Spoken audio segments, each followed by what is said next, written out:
going live. Network have mercy on us. Okay, all right. Yeah, Mr. Benton, we are live. Okay, good. Okay, let me start with the a short intro. We are waiting for others to join us anyway. All right. So good evening, everyone. I'm Bashir Lucas Samson Lukman, and I will be the anchor for this discourse session tonight.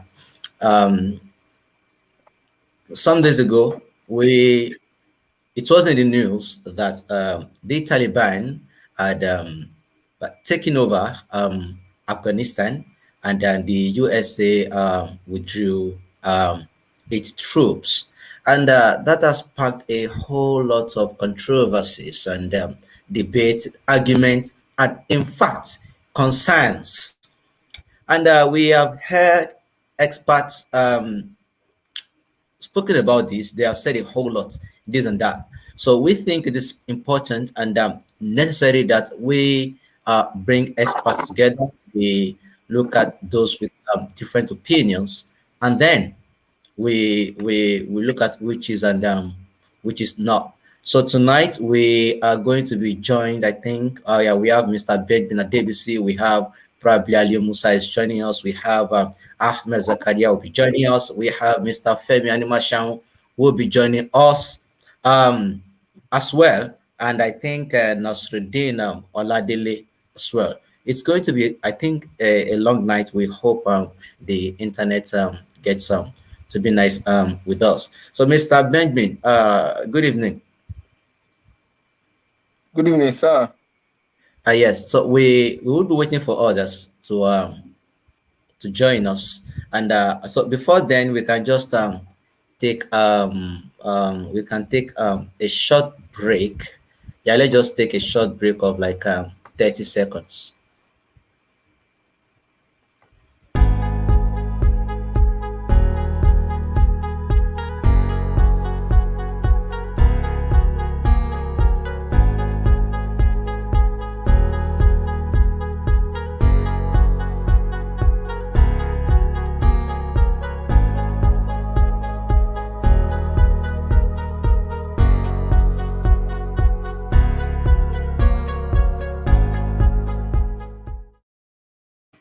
Okay, so welcome back. Yeah, we are waiting for others, and I think yeah, a whole lot of people are interested in tonight's discourse, and people are joining us already. You can always drop your comments if you're watching us. You can drop your comments. Tell us your name. Tell us where you are watching from. Okay, we have Nasruddin or Ladile. All right. Okay. Good evening. Yeah, Mr. Nasruddin Oladile, good evening. Good evening. All right. Okay, can we see you? Okay. All right. Okay, so if you are watching us, you can just tell us a name, where you are watching us from. Follow the discourse and yeah, give us your questions. You can address your questions to any of the speakers. Yeah, we are here to trash things out. Okay, so Mr. Benjamin, I'm not going to get us started on the on the topic yet. Yeah, we are not aware because I would like others to join us first. Okay, so we are getting a couple of messages here. All right. Okay, okay. Ahmad Zakaria is coming. Started. Okay, we can't see Mr. Nasruddin Ola Dele. Yeah, due to the brightness, yeah. Oh, yeah, we can understand. So today's topic is Afghanistan Today. Our would I say our technician, please check Afghanistan. There is H, Afghanistan Today. So today's topic Afghanistan Today. So it's been all over the place. CNN, BBC, The Guardian, Punch Nigeria, every one of them. Commentators, the Israelites, the Palestinians, the every one of them, the Muslim, the Christian, the Jew, everyone Why? What is so special? Why is it that the recent happenings in Afghanistan took people by shock and surprise, and it is worthy of a discourse. So we are going to wait for others to join us. Let me check on. Okay, I'm trying to get. Okay, okay. We have just. Okay, let me just get here. Let's go.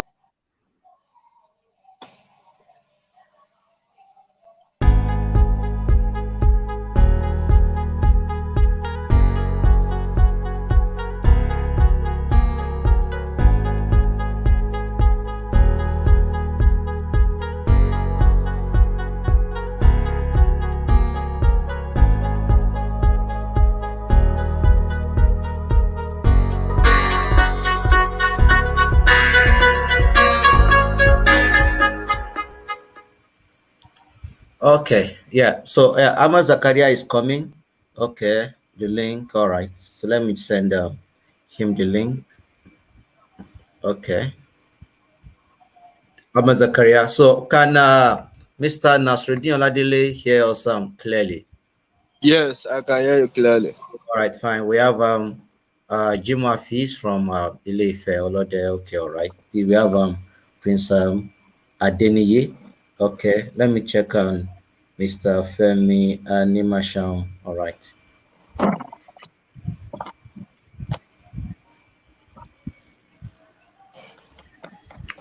Okay. We have okay, Ahmad Zakaria is here.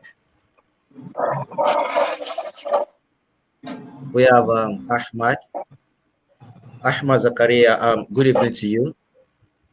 Good evening. All right, you're welcome to tonight's discourse. Those who follow our discourse, I think, should have known you and Mr. Benjamin Adebisi as regular visitors. All right, so we have Mr. Benjamin Adebisi, we have Ahmad Zakaria, we have Nasruddin Oladile. We are waiting, most importantly, for Mr. Femi and Nimashan. He has a whole lot of contributions to make tonight. Okay, so all right. So if you are watching, you can watch this live on YouTube. The link has been shared, or you can join the group or shown Open Space Discourse on Facebook. You can subscribe to that YouTube channel, Discourse Ocean, so you don't miss any of our discussions.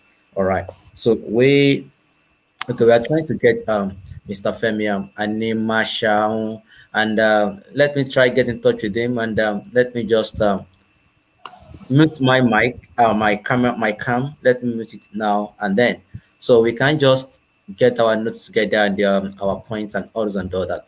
I'll be back shortly.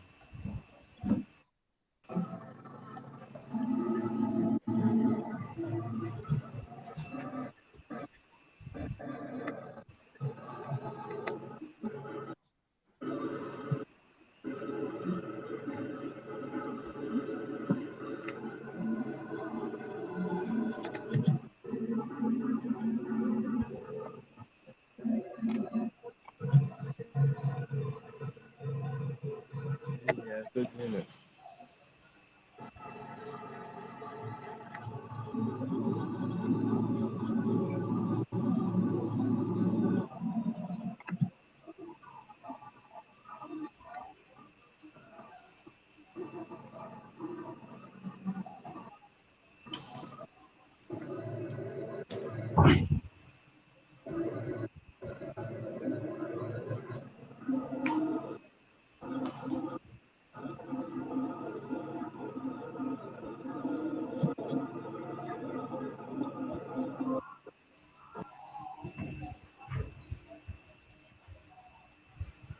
Okay.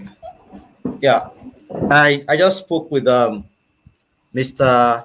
Femi Animashaun, and he said he's going to join us very soon.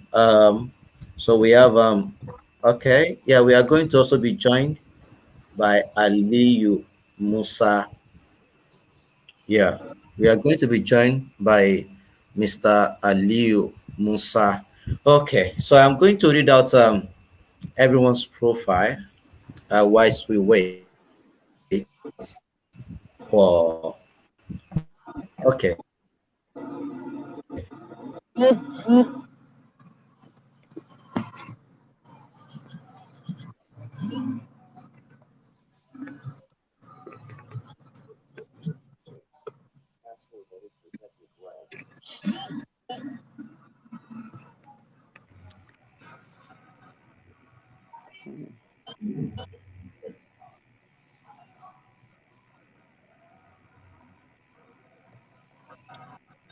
all right.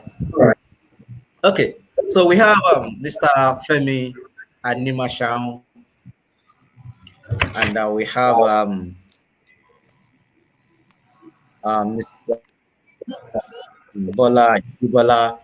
We have Ahmed Zakaria. We have Nasruddin Oladele, and we have Mr. Benjamin ABC. Tonight's discourse is Afghanistan today.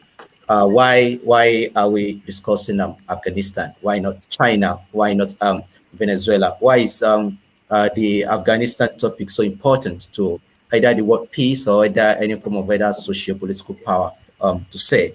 So tonight we have people we believe are experts on this topic, and we, as our principle at the Open Space Discourse, we love to bring people with varying opinions on a different topic. We have an intellectual discussion compared to what is obtainable on the social media, where people are experts on what they do not know about. So, all right. So before we get started, I'm going to introduce our discussant for today. We have Mr. Benjamin Adebisi. Mr. Benjamin Adebisi, can you please say hi? Yeah, hello. Good evening, everybody. Good Yeah, evening. good. Welcome, sir. Yeah, Yeah, Mr. thank you very Benjamin much. Adebisi is a popular face. We have discussed Gumi and the bandits. We have discussed President Buhari's deleted tweets and a whole lot of topics: philosophy, business, science, religion, and politics. Yeah, Mr. Benjamin Adebisi Temidayo is a researcher and academic with Osun State University, Nigeria. He is a social crusader, author, educator, entertainer, and critical thinker. He studied and teach the human brain. Areas of specialties include neurology, psychiatry, and neurodegenerative diseases, especially Parkinson's diseases. He had his fellowship training at University Medical Center Groningen, the Netherlands. He published Severe, sorry, I didn't get that, Cambridge University Press and Willis online library. He's also a member of several international organizations, and he has made presentations and moderated international conferences across the globe. He is a lover of God and his word, and also a researcher of the truth. That's Mr. Benjamin at DBC. Okay, so I will just pick on okay, let's pick on Mr. Ahmed Zakaria. Mr. Ahmed Zakaria has always been with us as well. We have discussed a whole lot of topics. Mr.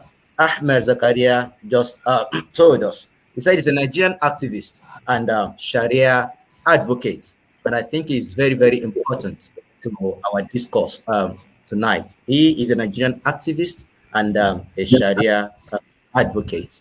We have Mr. Nasruddin Oladele. Yeah, Mr. Nasruddin Oladele is a graduate from the Department of History and International Studies at Adekunle Ajasin University, Akungba Akoko, Ondo State. He's also a social media analyst, a conflict mediator, and a researcher. That's Mr. Nasruddin Oladele. Mr. Nasruddin Oladele, okay, he's the one without the video. I think he has problem with his internet. Yeah. Okay. So we have an elder here, someone I've always respected his opinion, someone I've been following silently on Facebook for some time, and that is Mr. Femi Nimashang. Okay, Mr. Femi Nimashang. Okay, I'm going to read out Mr. Femi Nimashang's profile now.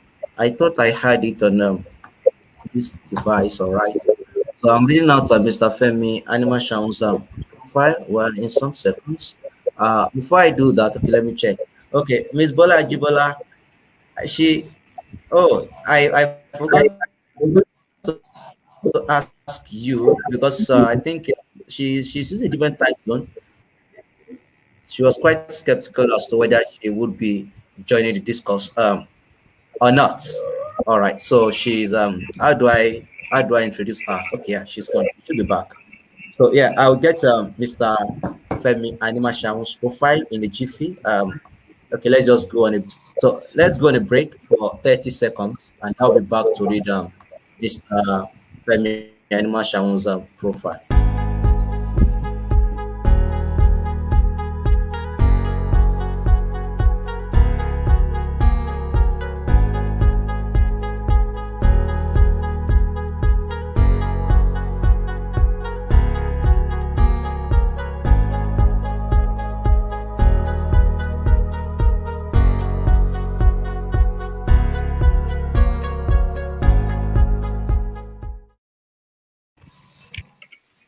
All right. So yeah, welcome back. We have Mr. Aliu Musa who's been trying to join. I think he has internet issues as well. Okay, so this is Mr. Femi Animashaun. He's an architect, multiple award-winning residential designer and builder in the United States for over okay, case success, please help us add those who want to join to the stream so I can have some more concentration. Thank you. So yeah, he has a background architecture, multiple award-winning residential designer and builder in the United States for over 20 years. Designed homes for many superstars in Atlanta, including Babyface, L.A. Red, which Usher bought, many footballers and top corporate executives. He was the CEO of Lattice Homes Inc., currently pursuing geology and mining in Nigeria, which is our future as fossil fuels went down. He also represents an Italian dredge manufacturer. Wow, that is our elder here, Mr. Femi Animasham. So yeah, Hello. so Hello. Thanks for having me. all right, sir. Welcome, sir. Okay. All right, Welcome. so we have Mr. Benjamin Adebisi, we have Nasruddin Aladele, we have Ahmed Zakaria, we have Mr. Benjamin Adebisi. So yeah, this is the open space discourse. We discuss a whole lot of topics that seems to be controversial, or where we have lots of people, intellectuals to say, that have varying opinions. So we try to look at these opinions and so that we learn, because as they said the ability to learn, to unlearn, and to relearn, and to toss aside our previous conviction when met with the superior truth is quite necessary for any intellectual mind that is in search of the truth. So, what do I believe? What do you believe? What do I think? What do I think? What information am I exposed to, and what are you not exposed to? So, we have people joining us. We will take your questions. You tell us your name, tell us where you are watching us from, and yeah, give us your questions and address it to whoever you want. So we are started.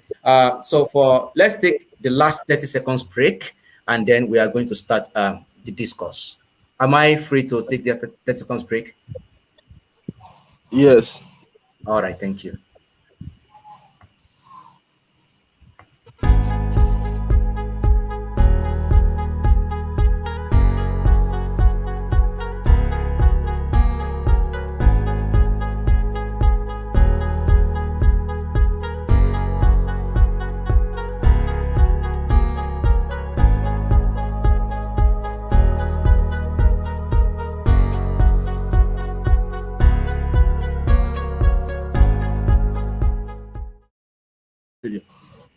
All right. So yeah, you are welcome back. Okay. We okay. We have Dr. Brown. Oh, Dr. Brown, case success. You could have okay, yeah. So we have Dr. Brown. Please, if you are watching and calling my messenger, please don't call me, please. Okay, we have Dr. Brown. Good. So yeah, you are welcome.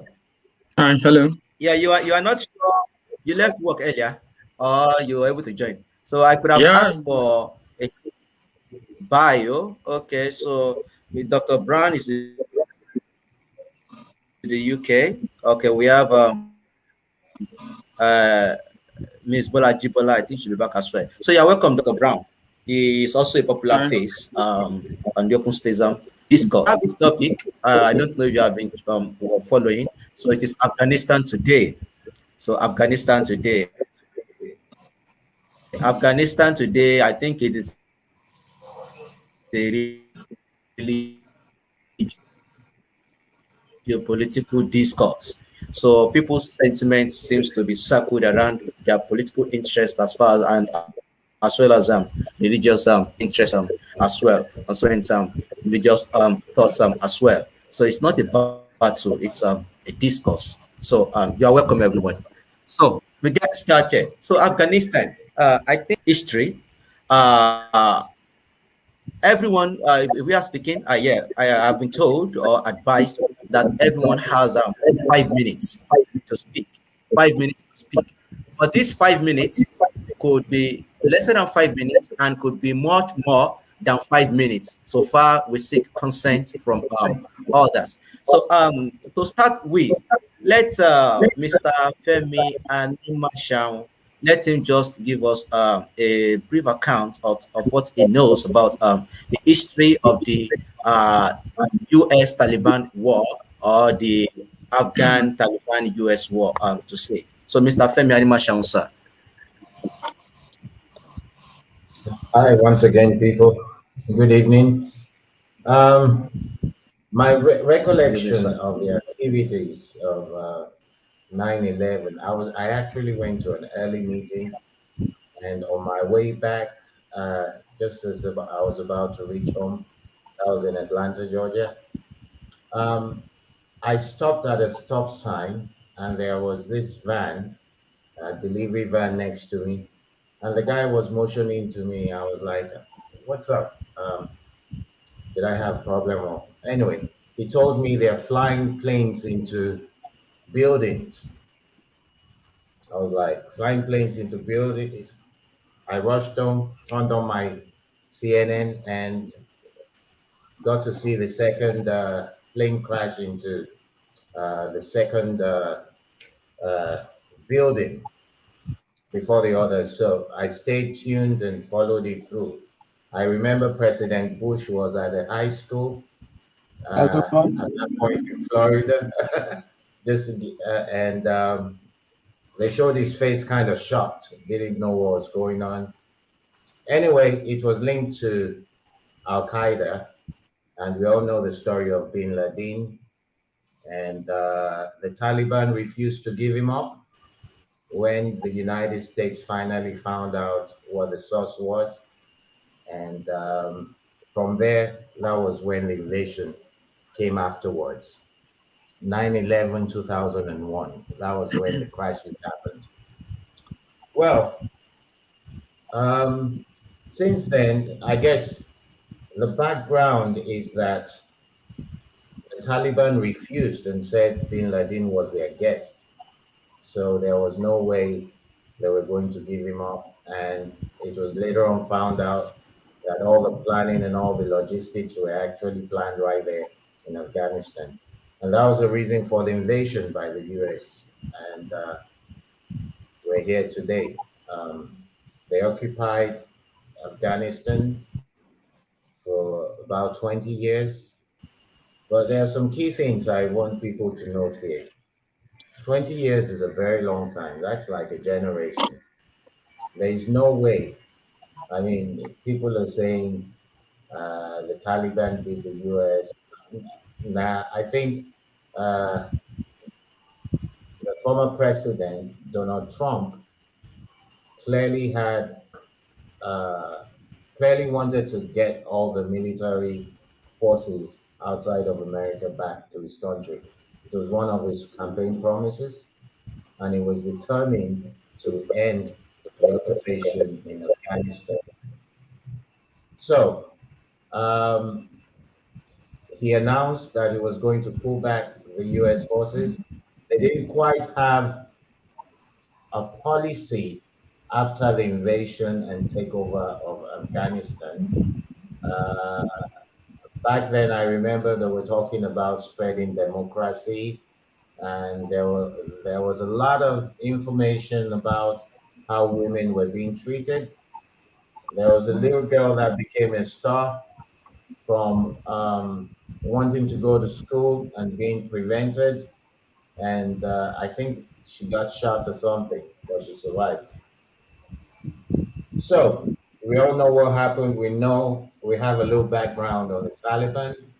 Um, they are strict about um, I don't want to say Islamist, No, it's but fine. It's fine. their interpretation of Islam uh, is somewhat strict than what we're used to. And as a matter of fact, their preference is to leave the way it was back in the 6th century. From That's a general perception. Also, we have to remember the cultural background of Afghanistan. Now, we know that forever, for once a family has a feud with another family, the conflict continues for generations. So that is kind of, it comes, I guess we can say it's part of the social uh, background of Afghanistan. And they strongly believe in an eye for an eye, a tooth for a tooth. But going forward, America's occupation became one of spreading democracy. It wasn't clearly defined, but we know that uh, a lot was spent by the defense industry. Uh, $2 trillion, if I recall correctly, at least 1 trillion was spent on the Afghanistan occupation. Um, One has to wonder how come, with all that money spent and training the Afghanistan forces, um, they just capitulated to the Taliban. However, from the situation we are right now, um, I would say it was a tactical handover because it's publicly known that there was a lot of corruption in the country. And I don't think the US would want to be stifled, held in a corrupt situation for too long. It will reflect on the presidency and blah, blah, blah. But it was easy for President Biden since Trump had started the policy already to just continue it and bring it back. It seemed like it was a popular thing to get all the people back. Um, there was no clear reason why they should continue occupying a foreign country. And there was a void, obviously. As soon as it was announced, um, the Afghan military wasn't ready. They just capitulated. But we should also note that warfare in Afghanistan isn't so much bombing each other out, but they also have a way of negotiating. Um, they had a lot of different bands of fighters, and a fighter fighting you today could become an ally tomorrow. It's just a matter of convincing. So I guess the Taliban pretty much made a lot of promises and people just, the military there just capitulated and they moved in. And that's how come they could make the quick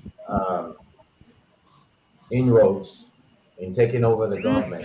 However, the vice president had always been against the Taliban, and he has, even up till now, he has sworn. And he comes from a minority tribe, not the typical Pashtun, I think. Uh, and he has gone back to his enclave, and that's the only enclave that the Taliban hasn't taken. And they vowed to fight back. And he has, in fact, declared himself the president of Afghanistan right now, since the president fled. He's the vice president, and upon resignation of an Afghanistan president, the vice president automatically takes over. So he has declared he is the current president. Let me pause there. All right. Thank you very much, Mr. Femi Animashan, for that brief history.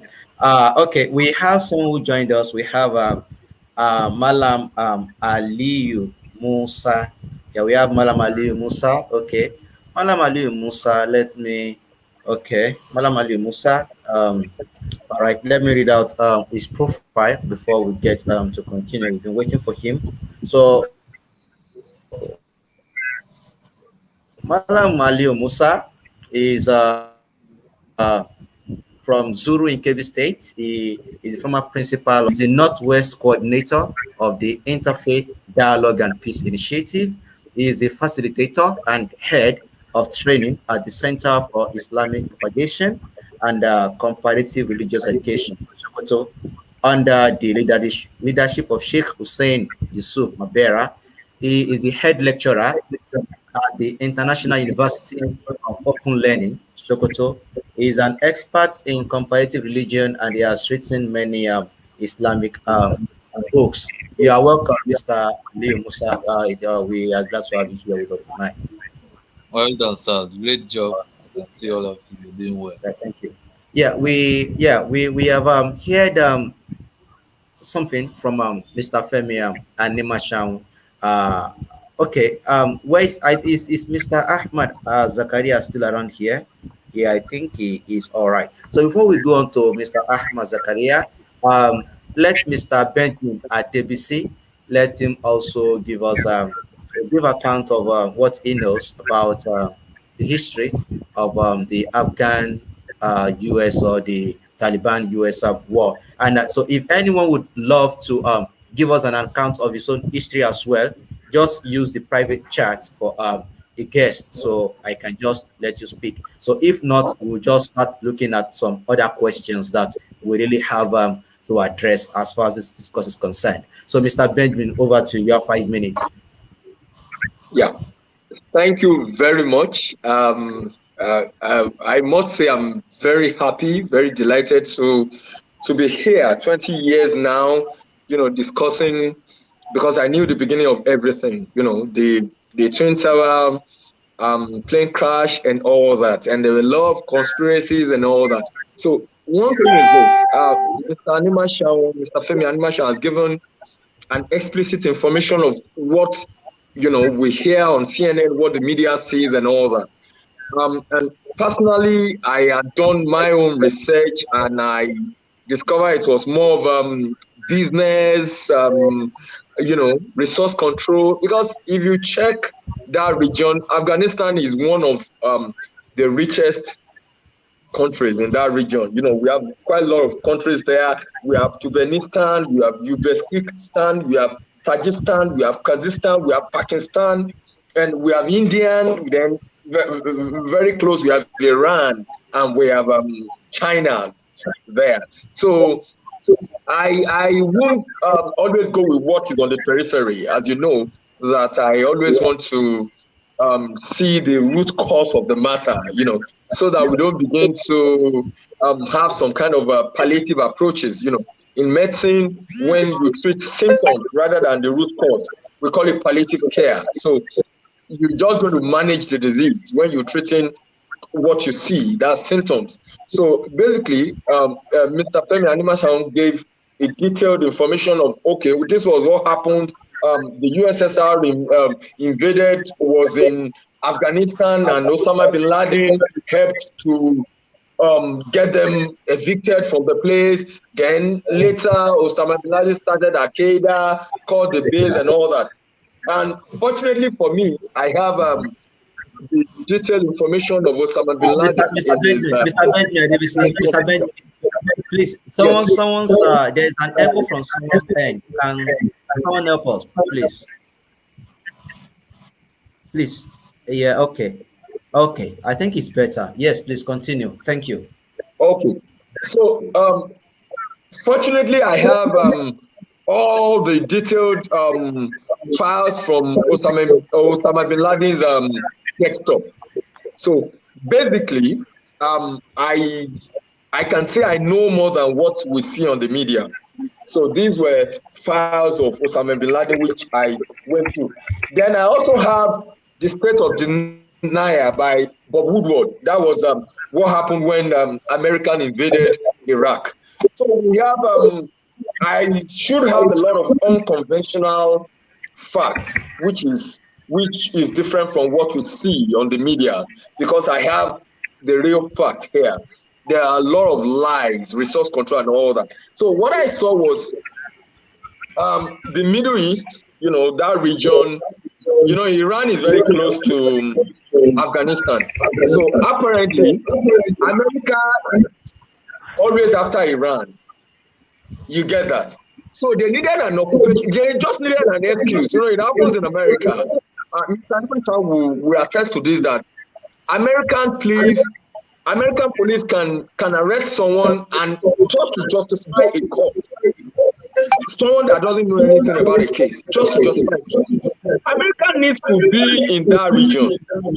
Do not forget, Iran is very close to Afghanistan. Please, there's an echo. Pakistan is very close to Afghanistan. Oman, and Qatar. And these are people that do not go with America.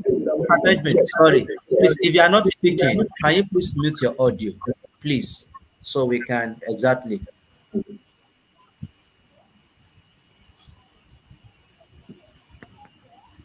All right. Now, okay, do we get that now? Exactly. So now America needs to be in that region. Number one, resource control. Then again, to monitor what is happening in that region. So it is just like having a base so you can see. Because most times, what we see on the media, they are not actually the truth. There was invasion, the Twin Tower crash, September 9/11, that's another long story. The people that flew the plane, did they know themselves? Were they in contact with Osama bin Laden? How would Osama bin Laden have planned an attack with people he never saw? These guys took over a plane. They were trained pilots. I am not trained in flying a plane. I can't just go into the cockpit, although we have a form of security now after September 11. Took the plane from the pilot and directed it to the exact target. Who were those guys? So we have a long story of that place. There were warnings. Some people, no single Israeli was killed that day, and there were Israelis working in that region. There were meetings. It was just a program, a kind of a targeted, planned attack, which I don't think somebody hiding in Afghanistan, according to United States of America. Yeah, like I told you, I know more than what we see conventionally. Mr. Anima Shaw has given us the detailed information. I wouldn't want to repeat what he says, because if I have to go with what is said on the media, I will be repeating what he said, and that will be platitude.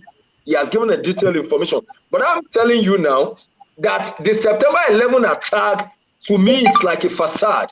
That's the first. Then number two, American has to be there. And this shenanigan of spending $2 trillion Sorry, just give me 30 seconds to wrap things up. This shenanigans of spending 2 trillions on war, training Afghan soldiers and all that. And these soldiers didn't even put up a fight when the Taliban came through. So maybe when I'm given the next 5 minutes, I'll be able to explain why America needed to be there and why Taliban was able to regroup and take over, and whether it is compulsory that we rule ourselves by democracy. Okay. With the look of things, I'm a Christian, but I think I'm in love with Sharia law. I'm seriously in love with it. Okay. So thank you very much. All right. Okay. That's Mr. Benton Adebisi from Osun State University. Okay. So yeah, Mr. Femi Animashaun noted something. He said he's not happy about people putting words in his mouth, words that he never said. And Mr. Benton Adebisi, you are the accused. Well, we are going to move on to, I think Dr. Brown has an input, but we can always note other people's points, and after everyone gives a brief account of the history that is relative to them, so we can start looking at some whether they are conspiracy theories, they are not, or, and again we have some other topics as well would like to touch. So everyone who feels needs there's a need to respond to another person's argument. Of course, there's always that flaw, and that is why we are here. All right. So Doctor Brown, 5 minutes, please. Welcome. Okay, yeah. Thank you so much once again for hosting me on this show. I'm very happy and delighted to be here again. And yeah, this is Middle East discussion, one of my areas of interest in history. So, as regards Afghanistan, so what we know from history is that in the 1980s, when the Soviet forces invaded Afghanistan under the pretext of protecting their own interests, because the former president was pro-Soviet and the Afghan people sort of revolted against him. So the Soviet forces came in and occupied the country. And to Muslims all over the world, we see this as an invasion of Muslim land. And because of that, a jihad was called. And then we have a lot of Muslim volunteers from all over the world, Muslims from Pakistan, the citizens of Afghanistan themselves coming together, rallying around together to fight the Soviet forces. So in the midst of all this, that's when we have Osama bin Laden, who also came all the way from Saudi Arabia to help the Mujahideen back then in the 1980s. So in the 1980s back then, there was nothing like the Taliban. I mean, that epithet was unknown. All the forces that fought against the Soviets were called the Mujahideen. Nobody was using the tag Taliban for them. And most of these people, they actually come from madrasas in Pakistan. They were helped by and of course, if we should remember our history very well, we should know that during this period of history, there was a sort of Cold War happening between the Western Bloc and the Eastern Bloc. So the US and the USSR, they were enemies. They were trying to like subdue each other. So the CIA, alongside some Arab countries, some Muslim countries, they work alongside together with the Pakistani military and Pakistani ISI. So they were able to successfully train a lot of Mujahideen to push out the Soviets, and they did a very good job. So after this, a lot of things happened in Afghanistan, and we should know from history, even before the Soviet forces came to Afghanistan, in Afghanistan, they sort of have like a communal lifestyle where each tribe they are tribal. They are very, very tribal. They are indigenous people. So we have a lot of tribes in Afghanistan. Just as Mr. Femi Animashan said, we have the Pashtuns, which are the majority people in Afghanistan, and we have the Tajiks too. It was Mr. Femi Animashan was talking about the vice president of Afghanistan. I mean, I think he meant Abdul Rashid Dostum, who is a Tajik himself. He was part of the people that led the fight against the Taliban before US forces invaded the country in 2001. So he also, Abdul Rashid Dostum, who was the vice president during Amir Karzai era, was he also formed a alliance with the Northern Alliance, who are arch enemies of the Taliban. So now coming to 2009-11 event, of course, I want to assume that we all agree that 911 events really did happen, and there were bombings of the Twin Towers in America with the death of 3,000 innocent citizens in America. So these singular events led to America invading two Muslim countries. And then we should also remember that during 911, Osama bin Laden was staying somewhere between the tribal areas in Pakistan and Afghanistan. Actually, the Taliban, they shielded Osama bin Laden because, of course, America knew where he was at that period, and they requested that the Taliban should hand him over to the US forces. But initially, the Taliban refused. It was later on that they wanted to like hand him over, but they couldn't find him anymore. So because they shielded Osama bin Laden, of course, if we ask ourselves, if I was an American citizen, would I be happy with someone that came to my country with two planes and bombed the hell out of Twin Towers and killed like 3,000 people? Of course, I'm not going to be happy with that, and I'm not going to be happy with any group or any person that is shielding a murderer of my citizen. So this is what led America to invade Afghanistan, and they had to do so because they had to protect their own citizens. So also, for the Afghan nationals too, and if I was also an Afghan national, will I also be happy as a person? Will I also be happy to a country that's routinely bomb my people and call them collateral damage? Of course, I won't be happy too. So we have to understand all these things, and this is an intellectual discussion. We have to stay away from a lot of conspiracy theories and what have you, because there are documented evidences. There are videos from Osama bin Laden himself praising the bombers, praising the hijackers of 911.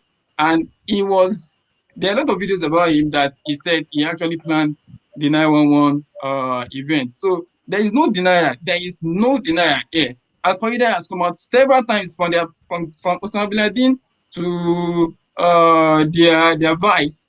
All of them, they've come out several times to say, yeah, they really planned the 911 event. So we should be careful with what we say, because this is a very sensitive issue, and there are people who died in 911.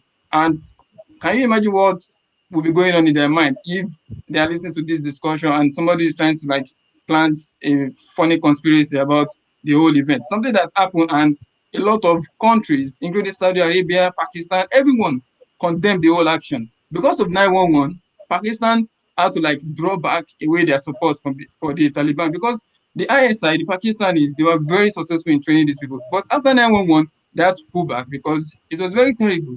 And even though currently now we have a faction of Taliban in Pakistan, we call them the TTP. So Pakistan trained these people, right? Fine. But now, even the Taliban now, they are now hunting the Pakistanis. If we read our news very well, if we listen to the news very well, there are several times, years back, the Pakistani military carried out a lot of successful military operations against the Taliban in the Swat Valley. I mean, two military operations against the Taliban. The Taliban faction in Pakistan, they are also a notorious group for doing a lot of terror activities, abducting children, killing women, and everything. So going back to the Taliban in Afghanistan, so when they came to power in 1996, 1997, so initially people had mixed feelings about them. And the major reason why people are very skeptical and very scared about them this time around is because of their antecedents. Because when they came over in 1996, 1997, they had very repressive laws against women working. They were against female children going to school, and some other funny things that they do under the Sharia. For God's sake, I'm a Muslim. You're a Muslim. Look, as Afghanistan is not the first country that will practice the Sharia in the world. That's Saudi Arabia. Saudi Arabia practices their Sharia. Why is nobody batting an eyelid about Saudi Arabia? Now, some people want to dismiss all these things that happened in 1996, 1997. The Taliban themselves, they've come out now currently, and they've promised that, oh, They're going to move away from a lot of those things that they did a year back. So the major reason why somebody like Abdul Rashid Dostum, the former vice president of Pakistan of Afghanistan, was against the Taliban. He was the arch enemy of Taliban. The major reason is because of all these repressive laws and a lot of things that are not even found in the Sharia that the Taliban were doing, because they were mixing their own culture alongside with Islam and presenting it to the world as a version of Islam. And this is very wrong. We have to tell ourselves the truth. Thank you so much. All right. Thank you very much, Dr. Brown, for your presentation. Before we go on, I think Mr. Ben Davis and Mr. Femi Animasha, I think there's something to iron out.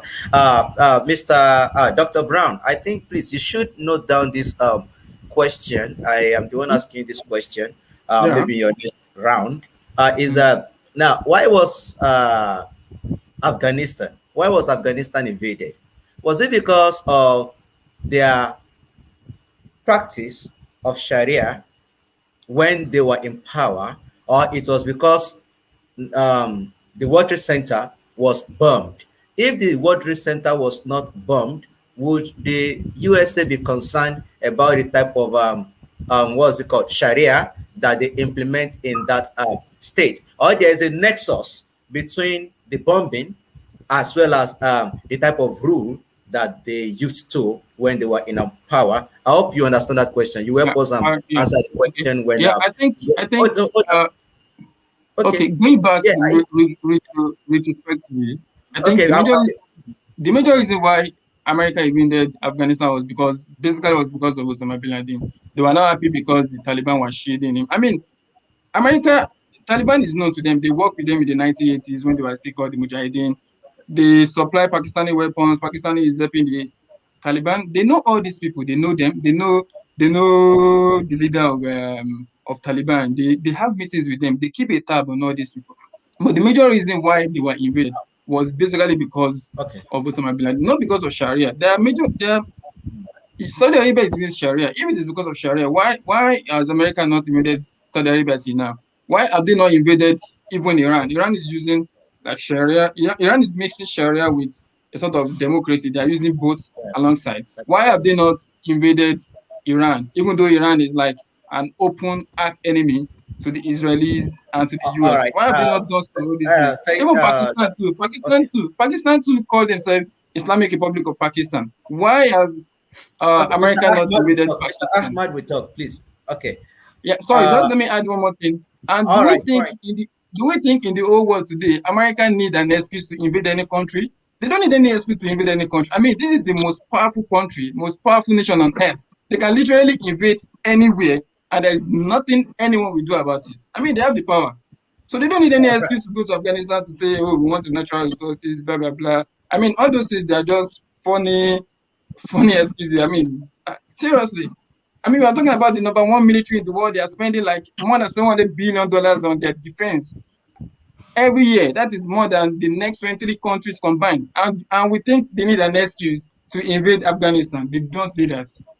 They are the most powerful Okay. country in the world. All Can I right. briefly Thank you. come in for a So minute? Can I briefly okay, come in for I a think minute? okay, Miss Bola Jibola, please, well, let's let Ahmad Zakaria to talk. I want now Ahmad Zakaria and Mr. Femi Animashan. I think they are going to kind of make this our discourse much more interesting because Ahmad Zakaria is a Sharia advocate, which I do not think Mr. Femi Ademashaw is. So we are going to get there, but let him say something. So we hear from you, Ms. Bola Jibola, and probably from Mr. Leo Musa. We Assalamu still alaikum have warahmatullahi some other things wabarakatuh. as well. All right. So it's going to be. Yeah, wa alaikum Assalamu salam. alaikum. Good evening. Hope you can hear me. Hmm. I'm very happy to be here this evening. Yes, we can. First Yes. of all, I think it's extremely very unfortunate that someone will be saying that America can invade any country because it's the most powerful military in the world. I don't think it makes sense that someone will be saying this kind of things. That okay, America doesn't need any excuse to invade any country. I think it doesn't make sense. Like children here, it's not academic. It's not academic. It's not logical. And it's not. It goes against the standard practice of any international anywhere in the world to say, okay, because I'm the most powerful military, I don't need any excuse. I just invade. You think you are talking with kids in kindergarten or dealing with people that are in animal kingdom that you just do anyhow and nobody will talk to you? This kind of thing, you need planning. You need to plan. You need policy. You need an excuse. You need to talk to people that, okay, you need to convince your own people that, okay, something is happening. Why is it that America cannot go on with the war now? It's because the people in America too are tired of the war. They can no more sacrifice their children, their family. They cannot just come and say it's because they are the most powerful. They don't need any excuse. They can just invade any country. As you have duly mentioned before, that before the invasion occurred, uh, Soviet Union, Afghanistan was part of the Soviet Union. But when America wanted to demolish the Soviet Union, the USSR, they armed the Mujahideen, which who came from every part of the world, from Saudi Arabia, from Qatar, from Sudan, from Dubai, from every part of the world. Everyone was praying for like Afghanistan. You see Muslims in Nigeria and everywhere they used to pray for Afghanistan. Allahumma surul mujahideen fi Afghanistan. Allahumma surul fi Shishan. Allah. That's how people used to do. It's normal. People do that. But it's not when 9/11 occurred, even though there were a lot of conspiracy, we don't know who did it or how. Some people, if we say we will go by emotions and say, okay, people lost lives, you have to look at the other way. Okay, because people lost life, we say the person who is responsible for this is Osama bin Laden, and then we invaded a country of 60 million people, which is Afghanistan, just because of one man. You invaded a country of 60 million people. The casualties that is there, the disruption in the economy that you have put in place, the disruption in their culture, the disruption in their way of life, education, and everything. And you are telling me America doesn't need any excuse to do, they are the most powerful military in the world. You have to look at the sensitivity. This is the most insensitive statement, sir, that you say we should look at the sensitivity of other people that lost people in 9/11 and all this. You have to look at the sensitivity of 60 million Afghans. These people, just because of one man, they don't even know what is happening. Most of them don't even know about Osama bin Laden in the country. They don't even know about him. And then you invaded the whole country. You destroyed their health system. You destroyed everything. You say, okay, they are oppressing their women. If they are oppressing their women, we agree that they are mixing their culture with Islam. We agree. But the way to correct this kind of things is not by shooting them. You don't go around shooting people thinking that they will change their way of life. Now they have shot and killed more or less nearly 500,000. Did it change anything? They didn't change anything. Change will come from knowledge. And these people now, they have gained knowledge and they are trying to change some of the things that they had made mistakes in.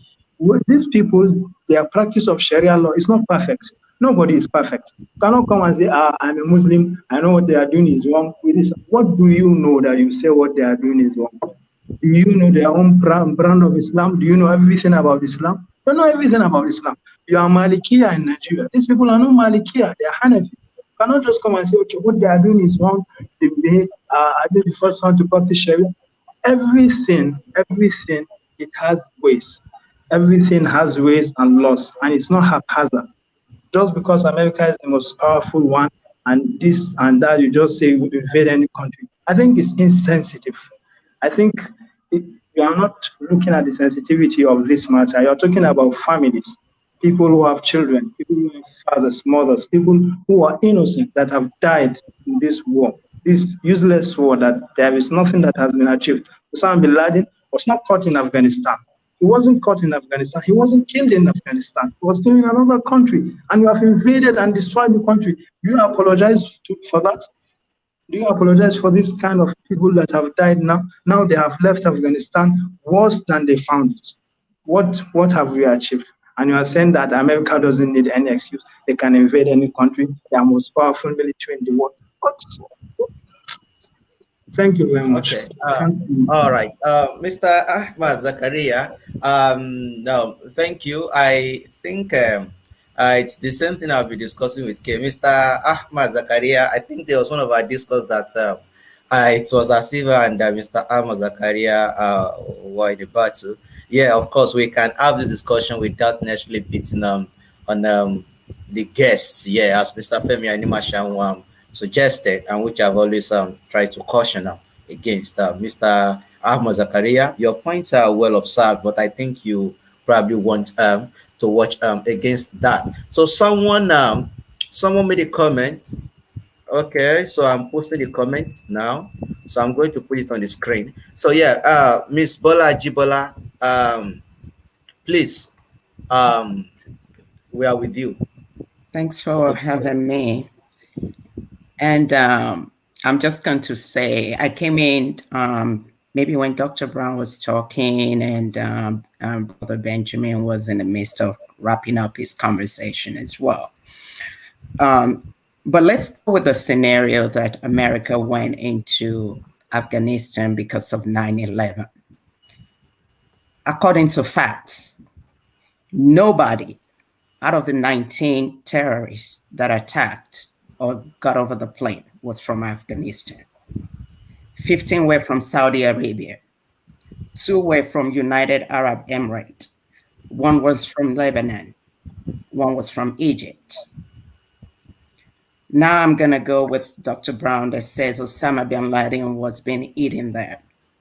This is a war of 20 years. I'm a military mother. We've lost lives of our children, young ones, in this war. 20 years. There's no reason to be there for 20 years if it's for Osama bin Laden.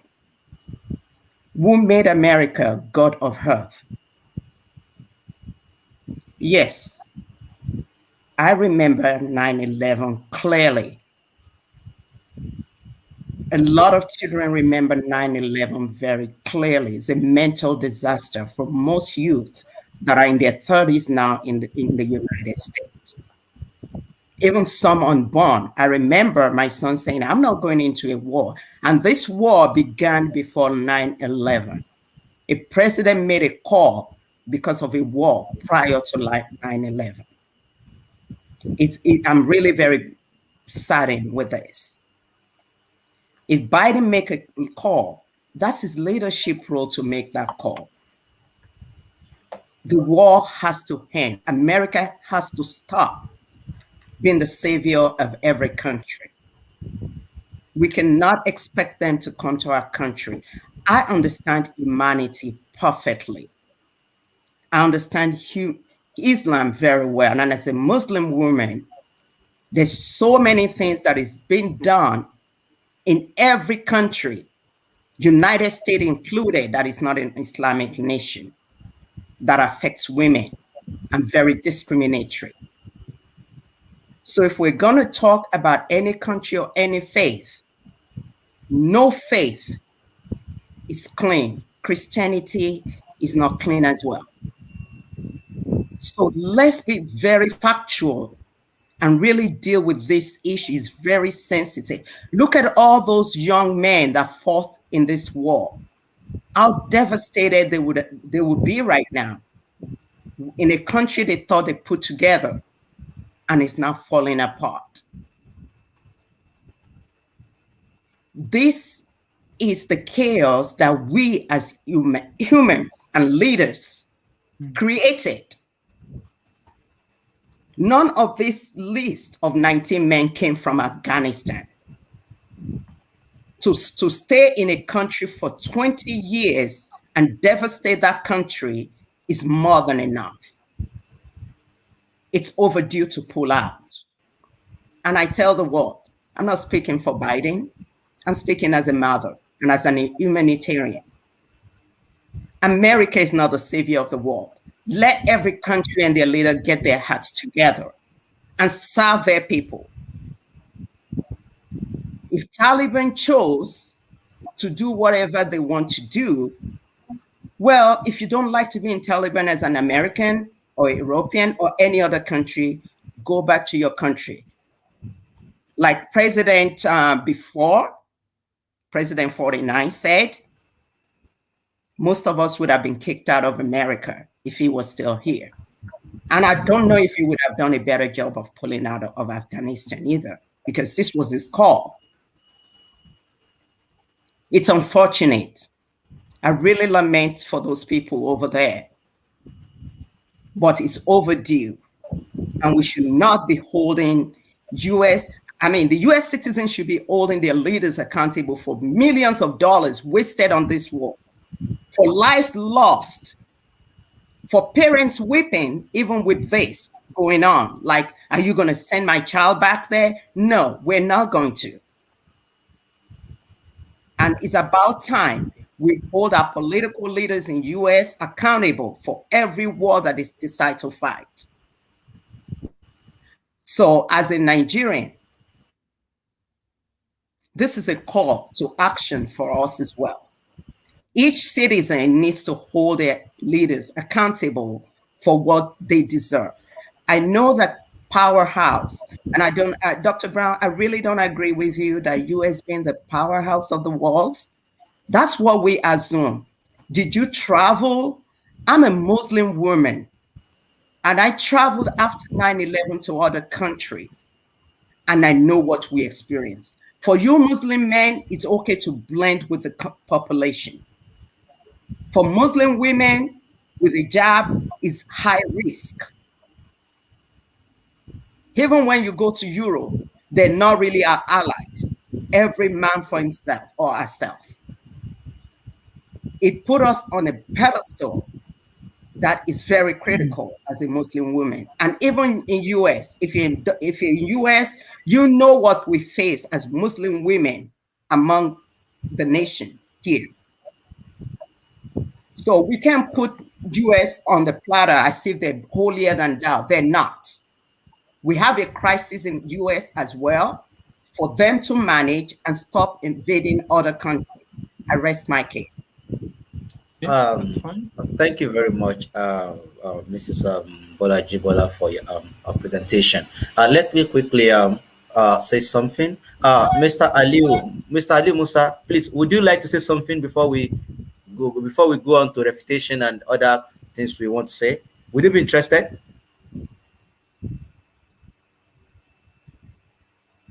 Sorry, we can't hear you. Okay, depending when Hello. we would be. Yes, Mr. Aliu. Yeah, do you want to say something? No, For this 5 is minutes? Nasiru.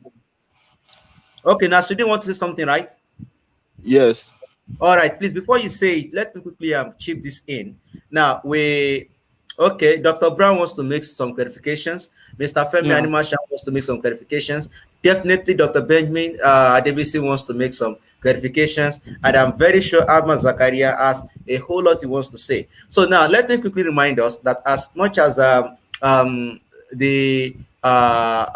whether it is ethical for America to invade Afghanistan and also Iraq, as much as it's important to question whether it is ethical or not, I think it is just a very minute, a very tiny part of this discussion. It is quite necessary. We need to understand that anyway for us to fully understand this discourse. But we have much more important things to discuss, which is what now we are looking at. The president is on the run, and the Taliban took over. So, what does the future holds for the Afghan people? The invasion of Iraq, of Afghanistan, was a whole lot of years ago. So now what we have here is that the Taliban now is in charge of that country. So what does the future holds for the Afghans, and why, and who is afraid of the Taliban rule if Afghanistan? Why are people running? So we have looked at antecedents, like I think Dr. Brown mentioned how they ruled when they were in power. I hope I'm communicating. Yeah. All right. Yeah. So when they were in power, so now that they are back, so who is afraid of the Taliban? Mr. Femi wants to speak. Sir? Okay, can I go ahead? No. All right. Please hold on, sir. Hold on. Okay. And we also want to check the Nigerian social media perspective. So is Taliban and Boko Haram, are they the same? So I think those are also very important part of the discussion that we want. So, but I think it is okay if we have spent some time looking at the history and also looking and questioning whether it is moral or ethical for the USA to invade Afghanistan or not, and the circumstances surrounding it. So before we, Mr. Femi Animashaun goes on with his own part of his own round refutation, we have to make everyone included. Not even make, everyone is included. That's why everyone is invited. So if Mr. Aliu Musa wants to speak, we would want him to speak after Nasruddin Oladele. So that means everyone has spoken. So Nasruddin Oladele, you have 5 minutes, and I will be glad to hear from you. So Mr. Ali Musa, if you want to say a thing, you can prepare it, and after that, Mr. Femi Anisha prepares what he wants to say. But if Mr. Ali Musa wants to excuse and says he doesn't want to speak, then Mr. Femi would speak after Dr. Nasruddin Oladele. I hope I'm being fair. Yes, good evening, the moderator and everyone. I'm glad to be given this opportunity. Learning the world of history so far, we have seen the dynamics that have been happening over time. America seeing herself as the watchdog of the world, in which few countries or no country have agreed, but they can't say it openly due to their reliance on America for resources. America Please, Mr. Nasruddin, yes. don't play the audio. Are you playing the video? No. Okay, please. I probably want to Okay. use earphones. Okay. Okay, thank you. Can you hear me now? Yeah. Okay. America occupying Afghanistan for almost 20 years does not in any way correspond with the incidents that happened on September 11, 2001. Because as all the guests have said, there are a lot of damages to the country in question. And like the person that spoke last said, none of the hijackers of the airplane were from Afghanistan. Why was Afghanistan now the victim? And going by the current happening in Afghanistan, Taliban is back. Everyone is running helter-skelter. Even the president, Ashraf Ghani, has fled the country. Now, even the Afghan military that was trained by America can't wait to see what is going to happen, which left the citizen with prone to, if Taliban is ready, to be fair to them or not.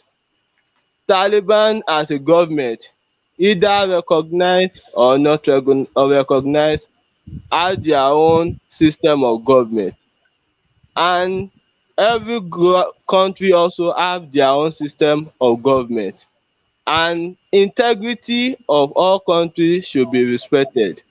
This is where America is getting it wrong.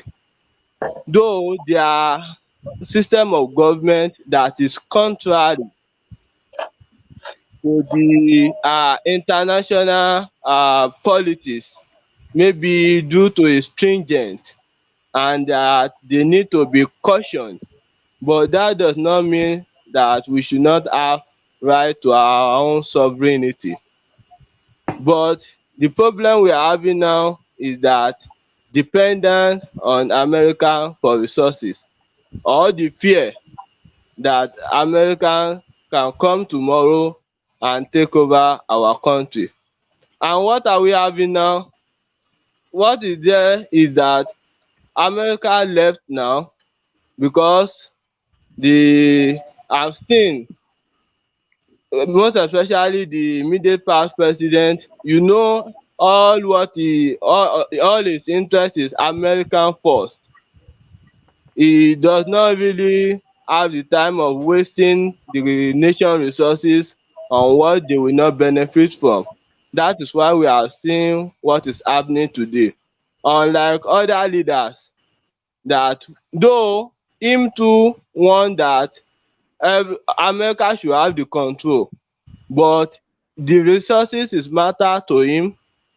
That is why he have signed the deal that very soon they will be leaving Afghanistan, in which Biden has affirmed that bill. Now what about the ruling of or the system of government that Taliban is preparing to use, in which many people have been questioning. Now, before the siege or the taking over of Afghanistan, there was a system of government they were using, either stringent or not. I think those that were okay with it then were there in that country. Though we cannot mix two things together. An Arab country, though, like one of the presenter have said that they are missing some things with Islamic tenet, but you cannot compare the way things are being done in the Western country to way it should be done either in Africa or elsewhere, because being an Islamic government that is in power in Afghanistan, Though there will be restriction. you cannot mix two things together. An Islamic government that is in power in There will be Afghanistan, you know, there Yes, will be Mr. Like, uh yes. all right, it's 5 minutes. Okay. All right. Yeah, thank you Okay. very much, Mr. Nasruddin or Ladile. Mr. Ali Musa, do you have a contribution for us for 5 minutes before we move on to Mr. Anima Shan? Do I have a whole lot of questions to ask us as well? And yeah, so Mr. Ali Musa, do you,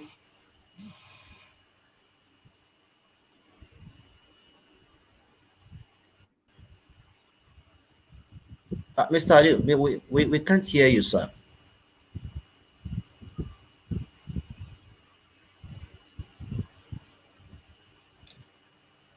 Maybe Okay, unmute yourself.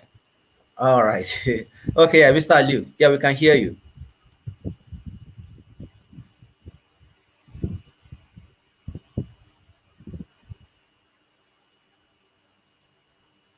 Exactly.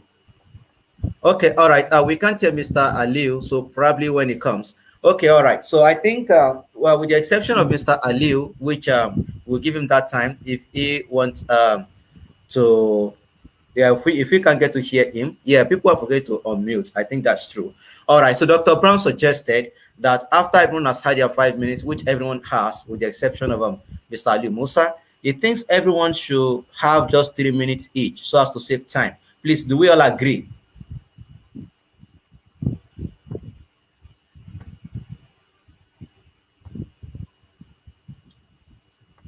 Sure, I think it's fair.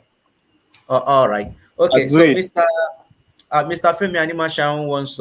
Okay, but I can't see Ben Nadebisi. I think he would want to hear what Mr. Femi Animashaun wants to say. Let me just text him. Okay, Mr. Femi Animashaun, we are with you, sir. Okay, there are a couple of points that I want to raise here. Um, I believe in fairness in everything. That single act of 9/11 changed everything about traveling globally. It affected every one of us. Suddenly, we have all this security stuff that we never had to deal with. It should annoy every international traveler.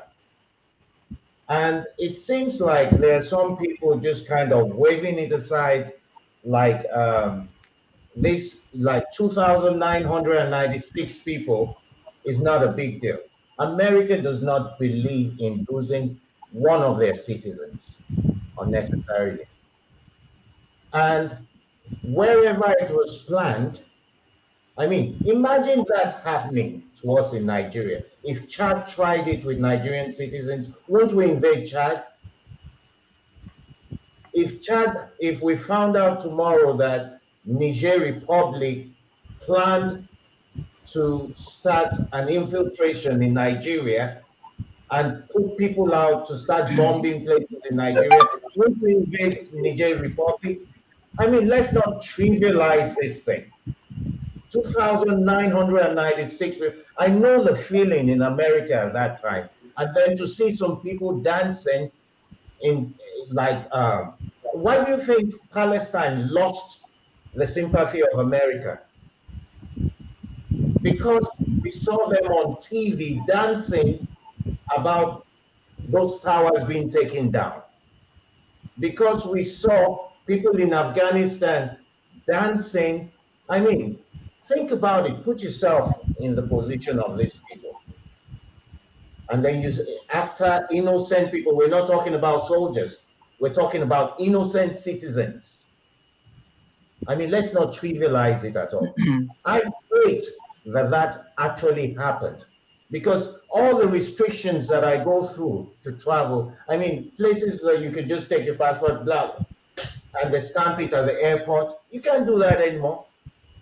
It changed the whole paradigm of travel.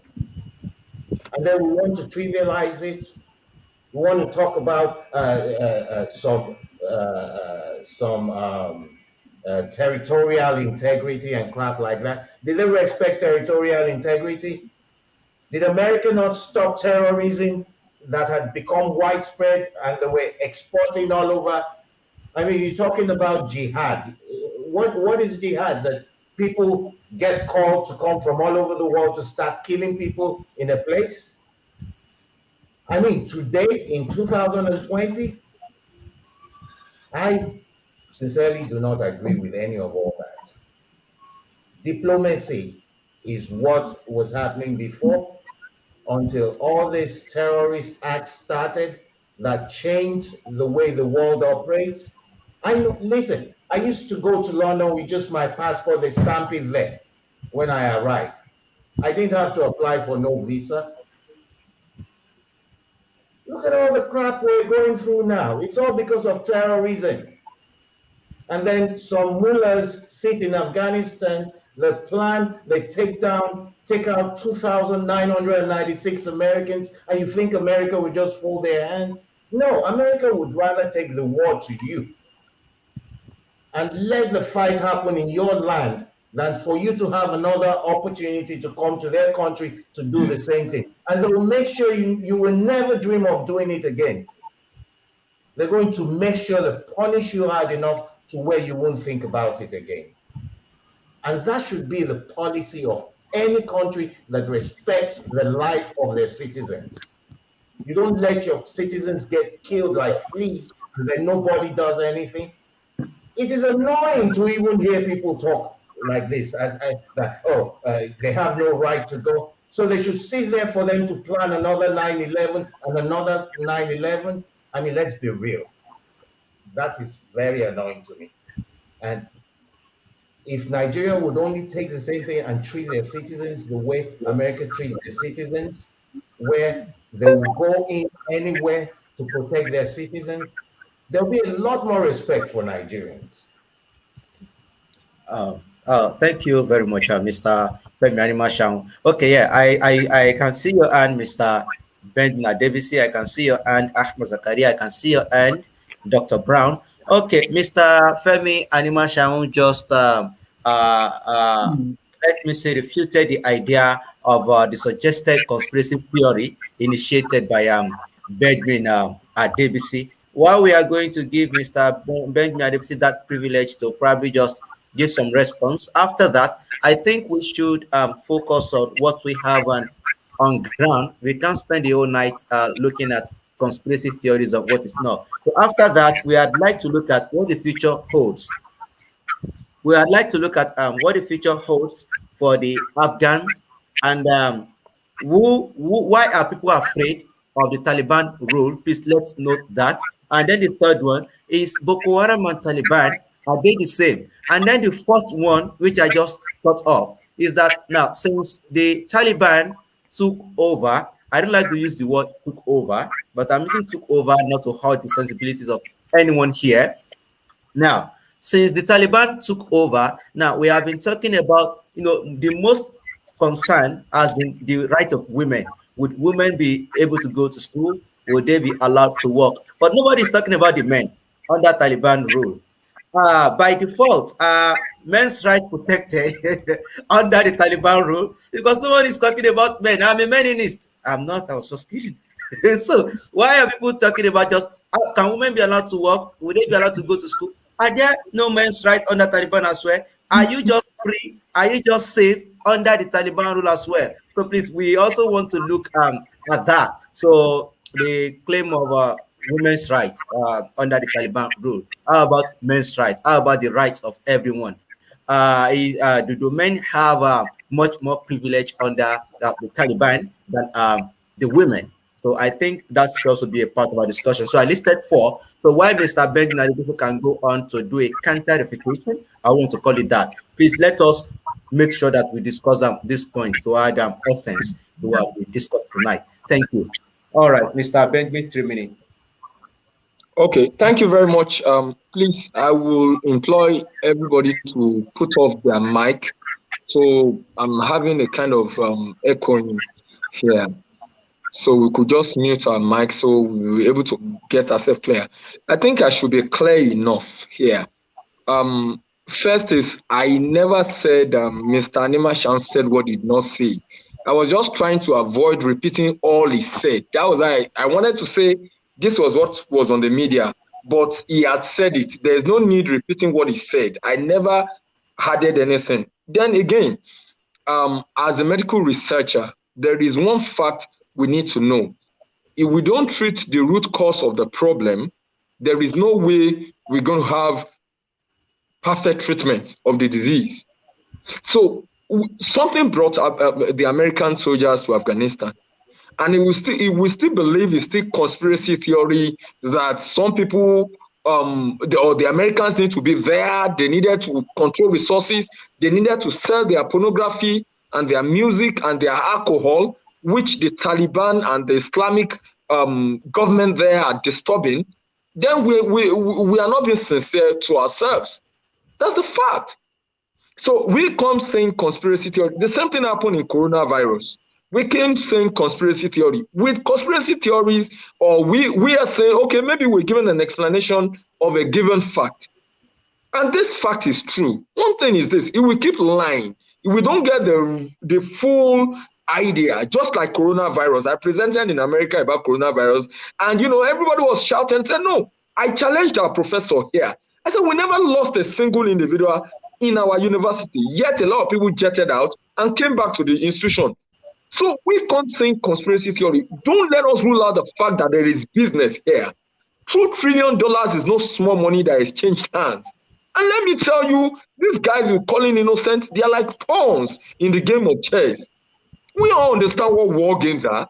Nobody's going to tell me that life is as important. I'm a child of God. I'm not saying life is not important. But to some mega powers, life is, they are like pawns in the chess game when it comes to making money. So please don't let us come deceiving ourselves here. I'm not going to sit down in my house watching CNN and believing what is said on CNN or BBC when I can actually travel to Kabul and I can actually travel to Pakistan to know what is actually going on there. So please, let's always face the fact. If we keep saying we are devising conspiracy theory and this and that, and we understand what money is, $2 trillion, there has to be war. Then again, I am telling you that the Taliban, they have some rules. They said 6th century Islamic rule or anything like that. Elijah said, no rule is clear. We have some doctrines in Christianity that are filthy too. So no rule is clear. But one thing is this, human wants freedom. But do you know what they call this freedom? Is injurious to some people. Do you know there was a time I pulled my DSTV down and dashed out the decoder because it was taking a hell lot of my time. It was distracting me. So if there is a government in the land that says they don't want people watching DSTV, would you say they've enslaved me? If I have to put a woman at home and I say you are not using the social media at home, the lady is going to say I enslaved her. But if she stays on the social media, what does she do on social media? What are the kind of things she sees on Facebook or this and that on social media that is going to affect the marriage? You know, sometimes we are not being sincere with ourselves. As a Christian, I saw at least a little of Sharia law of what it is all about, and I said, please, I prefer this kind of law. If I have to, as a Christian, under no pastor or any doctrine, I pulled down my DSTV, my DSTV, and dashed out the decoder. Maybe I'm thinking of recently, maybe I can buy another one, maybe I can watch a few educational programs. But I wasn't even looking at those educational programs when I dashed out the decoder because it was distracting me. So if there is a rule in the land that says we don't want women taking alcohol, we don't want people taking alcohol, we don't want women exposing their body. I told you I was in the university when during the invasion of Afghanistan by the United States Army. And you know, immediately after the invasion or the toppling of the Taliban government, you see women were on bikini. Is that what we call freedom? Is that what we have? Is that what we want? Is that what we call enslavement by the Taliban? Do you know how many people in America will listen to American music, to rap music, and go shoot a policeman because of what the rapper said? So if there's a government in the land that says we don't want this, we don't want the sale of alcohol, I don't take alcohol, we don't want the sale of pornography, we don't want the sale of this, and you are calling that enslavement and some kind of stringent rules. I am a lecturer in my class. As much as I lecture, yes, let me round this up. As much as I lecture in the university, I tell any student, oh, your skirt must be beyond your nail. You don't dress anyhow with heavy makeup in my class because you are in the university. So we don't come and say that some Talibans are giving stringent rules. It's not sincere.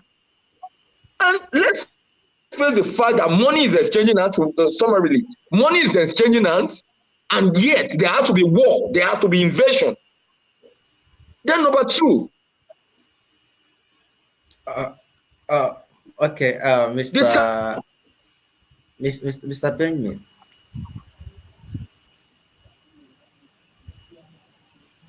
Hello.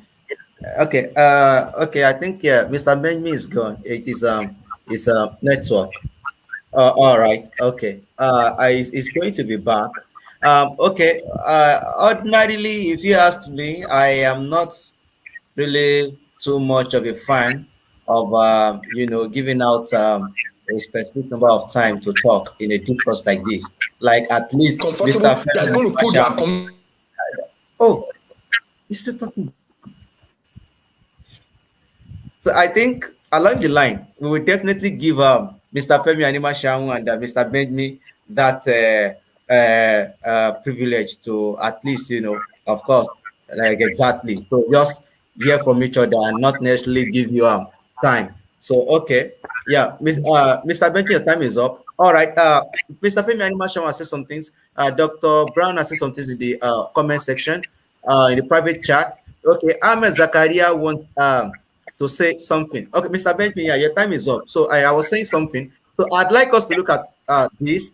I want us to look at what the future holds for. Wait, can we hear me? Yes, go. Hello. Okay, yes, please I think the other conversation is let me know if this makes sense. Let me know if this makes sense. You can grab a pen. These are the things I think we should include in our discussion. One, what the future holds for the Afghan. Why are people afraid of the Taliban? The Sharia rule, the previous one, and how they would reconcile the Sharia rule with our contemporary world. And also, Nigerian Sharia perspective, is Taliban the same as Boko Haram? So if you ask me, I'd like to leave us. So if you are addressing my point and I want to interrupt, I can just tell you to excuse me and them. I will say mine, but if you want me to keep dishing out 3 minutes, I wouldn't mind. But if you want a free world, and then Dr. Brown, sorry, please, what you said, can I say something?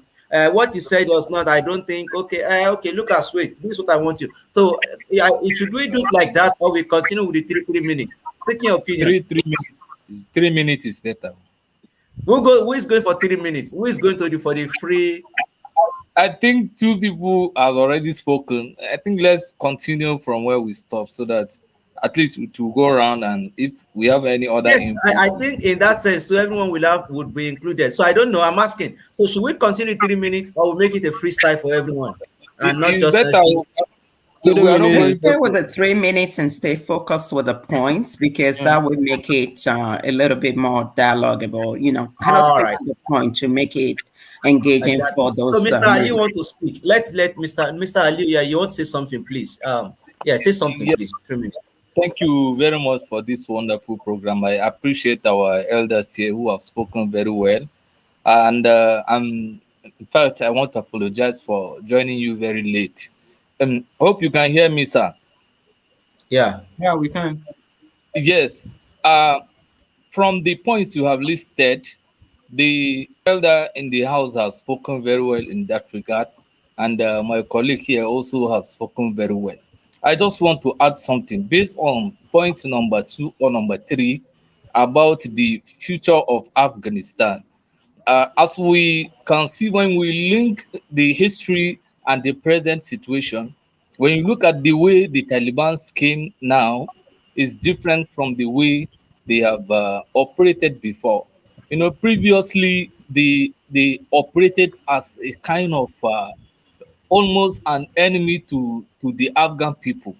But the way they responded recently and take over in a bloodless coup, if we are to put it that way, that at least there is minimum or minimal loss of lives and property in this over. And from the what do you call it press conference they have held, we have had series of promises they have made to the Afghan people, in fact pleading with them not to leave the country. Why? Because there is an element of change. Maybe they might have learned some lessons from the mistakes they have made in their previous rule, which will make the future even better for the Afghan people. But we that are here may not understand. Probably some people, as you have rightly asked a question, why are some people running away from Afghanistan? There are few things we need to take note of on that issue. One, the people that have been ruling Afghanistan after the overthrow of the Taliban people, probably they might have offended them unjustly. Maybe they have maltreated a lot of their leaders or maltreated even members of the Taliban group. It's just like our Nigerian political system. When this political party is in power, they began to harass any other person that is not their member. So by the time the other person took over, if you remember the current administration, immediately they announced the president. Some people began to hide themselves. Why? Because they know they have some issues. So there are people like that in Afghanistan, not necessarily because they are afraid of the Taliban rule, but because they know that if they should dig, the earth, there are some issues that they are covering. They know that they will not get out of law. So they will be punished under that circumstance. And that's why probably most of them want to run away. So because if you know you are clean, I see no reason why, as a Muslim, that country, according to the research, is a country that is made up of 99% Muslims. So why should a Muslim on earth, just like my brother here, a Christian, said, how on earth can a Muslim be afraid of Sharia law if truly he is a true Muslim and is also a practicing Muslim? Nobody forced you to join Islam. You willingly accepted it. Then why are you afraid of applying the rules and laws of Islam? Just like the Bible, by the time we began to dig some quotations or some chapters in the Bible that has to do with the same legal laws that are in the Quran, some people will be wondering, where are all these things? So it's not actually the Sharia law that those people are running away from. There may be few, because based on the research, the statistics, 84% of the Afghan people are Sunnis, meaning they are people who preserve the teachings and practices of the prophets, which we expect them to support Sharia law 100%. And there are 10% the Shiite.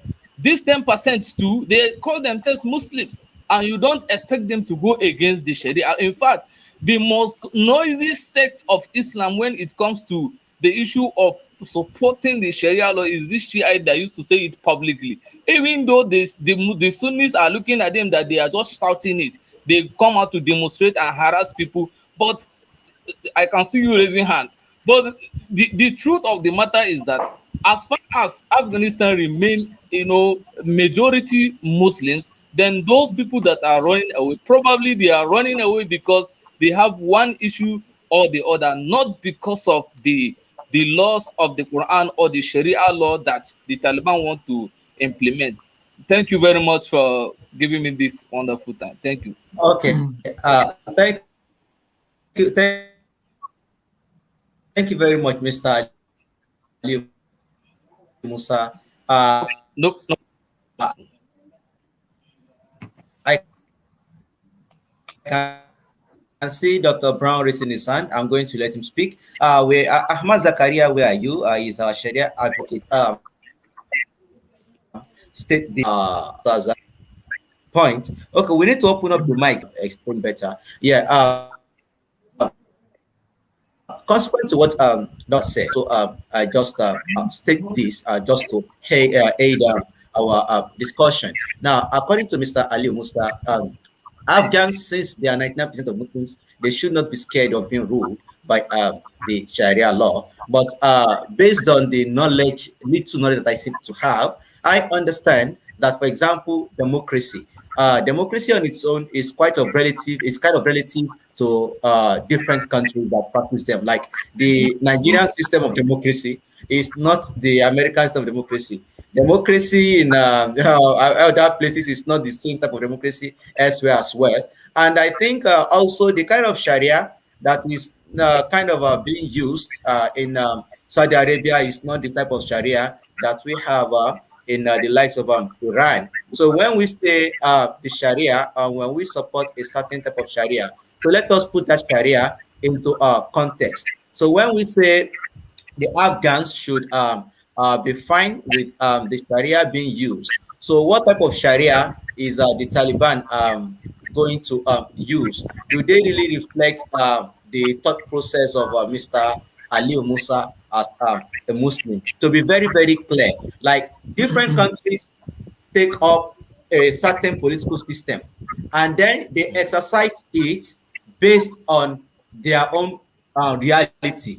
I don't know if I'm making any bit of sense at all. So when we say that I am a Muslim and I'm supporting the Taliban to use the Sharia law for the Muslims, now the type of Sharia law that they want to implement, I as a Muslim would I really want it, and is that really the true Sharia law? Like Boko Haram, for example, the Boko Haram says that they want to implement the Sharia law. Perhaps if you give the whole of northern Nigeria to Boko Haram now, they will say they want to implement Sharia law. But does Mr. Ali Musa agree with their form of Sharia law? I am not countering your argument. I'm just saying that you put that Sharia law into a context so that when anything goes right tomorrow, we can say, yeah, that's Sharia law, that's Taliban. But if anything goes wrong with their how they are practicing their Sharia law tomorrow, would we say, no, it's not the Sharia? So I don't know. I don't want to go too much of far with it. So okay, Mr. Femi Animashawan wants to open the mic. He wants to get controversial. That is something I would love. That's why I Let said Dr. I Brown talk. 3 minutes. But let's let Dr. Brown speak. Let's let Ahmed Zakaria speak.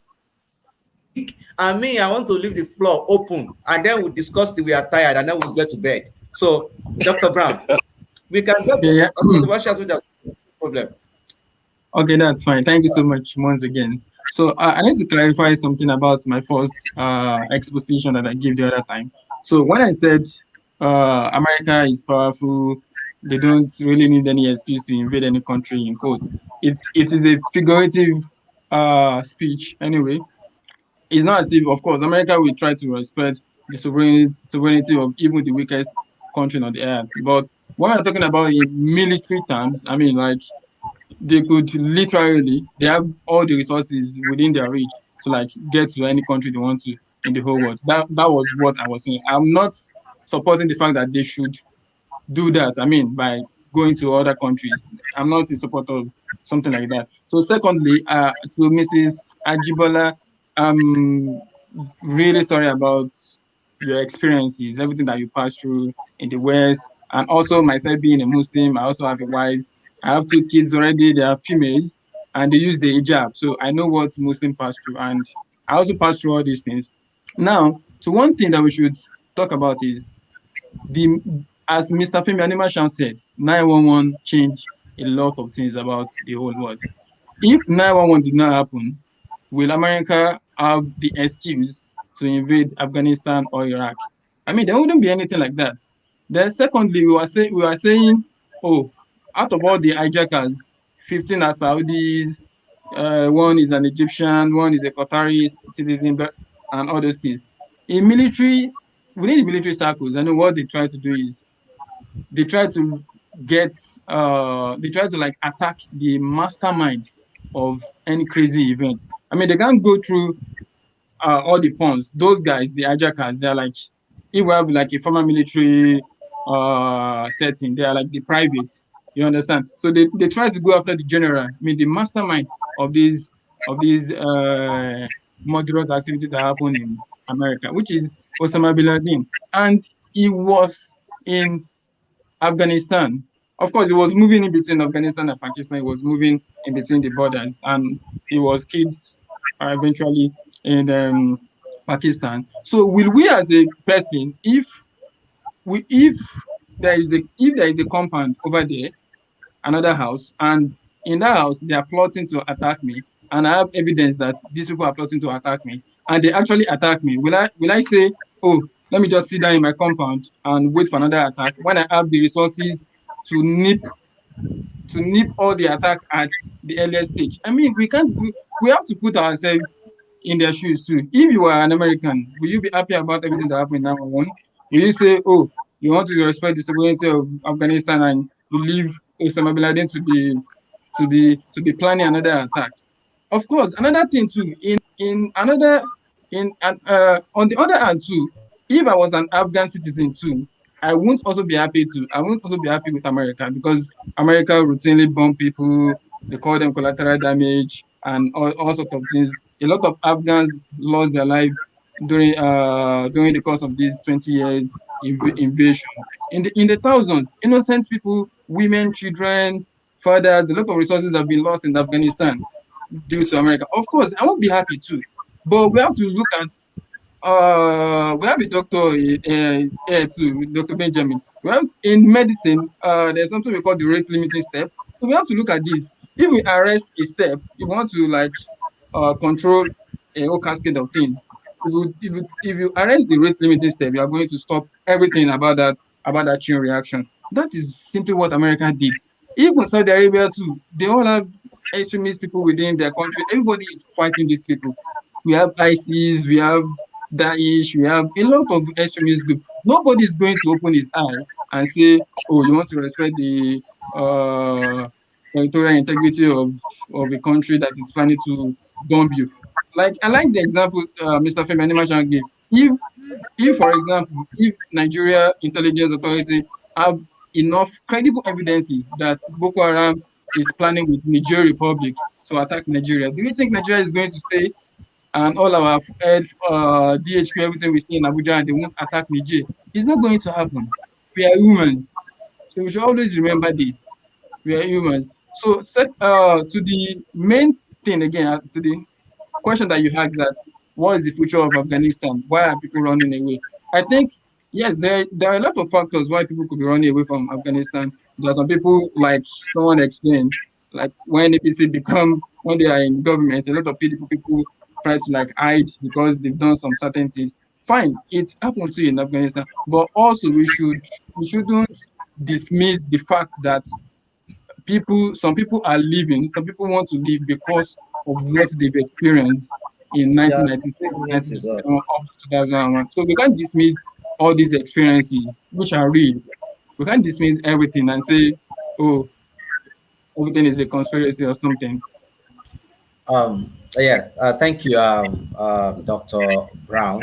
Okay, Ahmad Zakaria. Okay, So you speak, and Dr. Bolaji, please, do you want to speak? You want to say something, ma?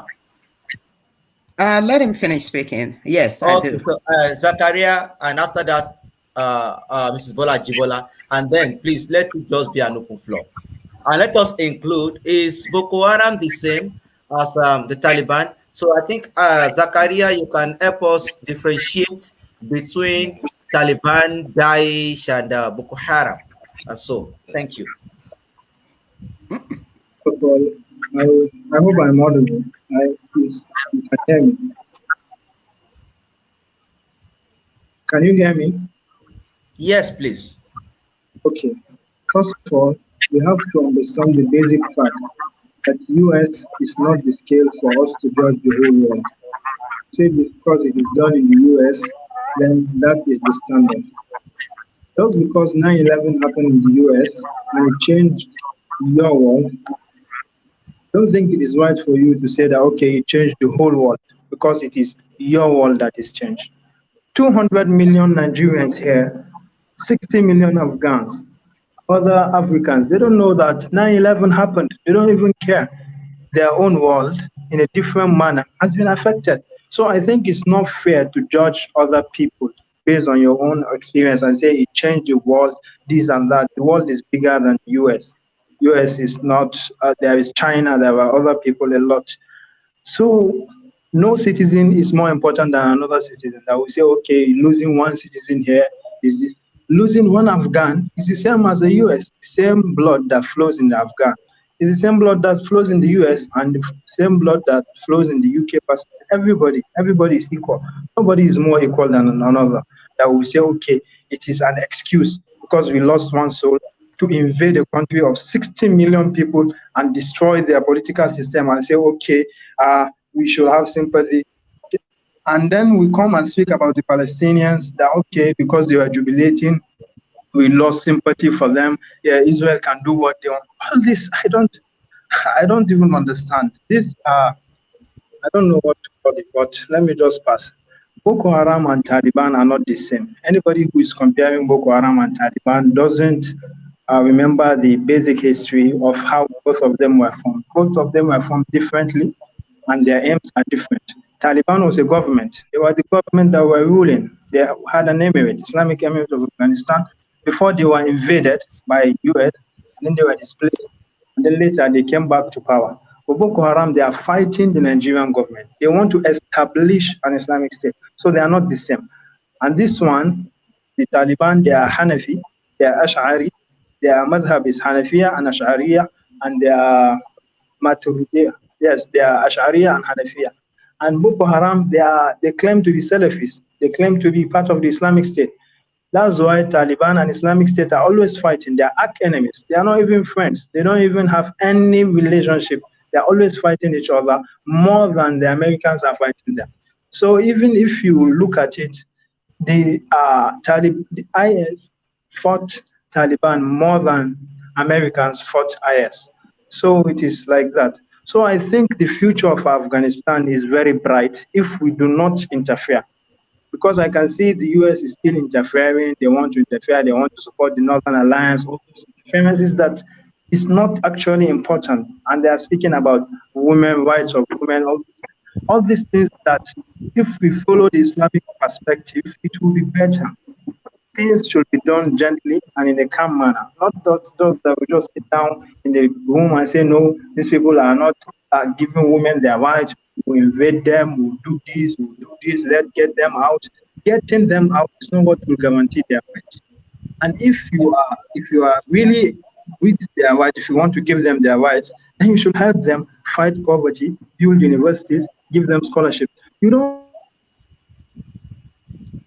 They spent 42 billion yearly fighting Afghanistan. 42 billion each 1 year. How can you spend 42 billion for war when you could have spent it building the infrastructure of Afghanistan, building the universities, building the institutes, helping them with their roads and their airports? And then you say you love them or you care about them. You don't care about the women. You just care about, I don't know, military industrial complex. And who is afraid of the Taliban? Who is Mr. really afraid of the Taliban? Mr. Ahmed. Who? Huh? Okay, it's sad that you have 3 minutes, Hello, but hello, please, please. Sorry, can I introduce something here? okay, we want No, no, no, no. Mr. I just want to clearly. I want to clear out 2 points here. Oh, okay. Please, do we? Ms. Bolaji, please, do you permit A Mr. minute, Benjamin a Davis? minute, Yeah, a sure. minute, please. Let's give him the Yeah, floor. thank you very much. Of course, the September 11 affected the whole world. In fact, I have a book here by in sociology, Aaron Lumbros, and we have the term Islamophobia, and that actually started after September 11. So we cannot rule out that September 11 did not affect. It affected everything. You know, the flight arrangements, you know, visa application, and all that. Then there's the term Islamophobia. Then again, all this ISIL, IS, and all that, I want us to remember a term that a friend of my enemy is my enemy. An enemy of my enemy is my friend. So let us always get the link between ISIL, Boko Haram, Taliban, and everything. Let's not mix things up. Now, if you don't forget, Arab Spring that started in Tunisia, went to Egypt, then Libya. Now, the Americans and some European forces, you know, in Germany and France, supported the rebel against Muammar Gaddafi, and they supplied them with ammunition. This same ammunition was what got into the hands of Abdul Dadi that started ISIL. And do not forget that it was during the second term of Obama that Osama bin Laden was killed. Can you see a kind of political stuff there? Now remember the time they said they killed Abdul Dadi. It was during when Trump was rounding up, just to score political points. So let's always get it. Now I saw Mr. Merchant said Osama bin Laden bragged, and this one bragged, and that one bragged. People don't like America, you know, I mean the Muslim world, because they tend to be defiling the Muslim land. And that's the fact. American military were in Saudi Arabia, you know, trading pornography, watching pornography, drinking alcohol. And they, with the influence of their music, their movies, their style, which is against Islam. So the so-called Osama bin Laden never liked, and anybody that believes Osama bin Laden and his sheikh will never like the American style. So anything that happens to America, of course, they'll be happy, because an enemy of my enemy is my friend. And I still insist that nobody should link Osama bin Laden with the one of, you know, AI. You're talking about Osama bin Laden in a video claiming that he caused September 11. I really am disappointed. We have a mouth, you know, adjustment, AI technology and all that. So don't come saying because you watched in a video, Osama bin Laden bragged that yes, we thank God that we caused September 11 attack. Let's cancel that with the word of AI. Let's cancel that. Now, the September 11 attack in the United States actually changed a lot of things across the world, and the Arab Spring actually birthed all these ISILs and all that. And one thing is that because of the way, sorry, a second, because of the way all this Islamic group, you know, so-called rebel, because of the way they portray themselves, other sects, other Islamic militia group will pay allegiance. So they don't have to be the same. They just know that, oh, this person is against an academy of Islam. Oh, I pay allegiance to the person fighting such individual. So let's get the point clear. Thank you. All right. Thank you very much, Mr. Benjamin Davis. Benjamin, in the medical field, when we say it's 1 minute, it is really 1 minute. In the political arena, when we say 1 minute, it's 10 minutes. Okay. Before I just speak, please, I have a question for what's it called? For Ahmad Zakaria. Is Mr. Ahmad still here? All right, yes, it's here. Now why are people scared of the Taliban?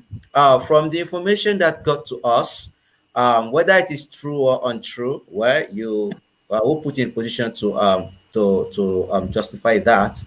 Now, we have heard that when the Taliban, ruled in Afghanistan, they applied the Sharia, and when they applied this Sharia, women were not probably allowed, to go to school. There was a question of the rights of women, and because we have had a knowledge of how their rule was. So we were now asking again, now, are they coming back to be the same Taliban? So Mr. Ahmad Zakaria, as a Sharia advocate, look at how the Taliban had ruled before they took over Afghanistan now. Is it in conformity with pristine Islamic teachings? Or would you want to justify such system, such rule with Islam? And do you think it would make sense that in the 21st century that they come and replicate that type of rule again against what the Western world or what the society is calling for, women's rights, Taliban this, all this and all that? So please, if you get my question, I would want you to answer that question after Mrs. Bola Ajibola speaks. But if you don't understand, sorry, could you repeat your question? Could you repeat your question clearly, please? All right. So this is the question. Now, before the USA invaded Afghanistan, Taliban was ruling. Taliban was in power. Now, it was said that women were not allowed to go to school. They probably could not walk. They could not drive, and then now we have them back again.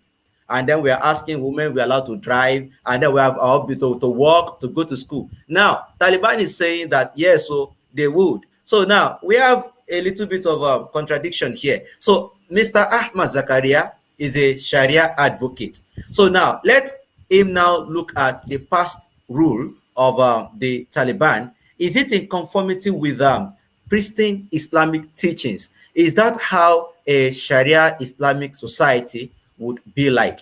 If yes or no, it should let us know. And now that the Taliban is back, will they also give us that type of rule, or they are trying, or they are going to conform with the 21st century? And so where then comes the compromise, and where then should they remain fundamental? So I want us to learn. So I want Ms. Bola Jibola to speak first before. Let me answer the question.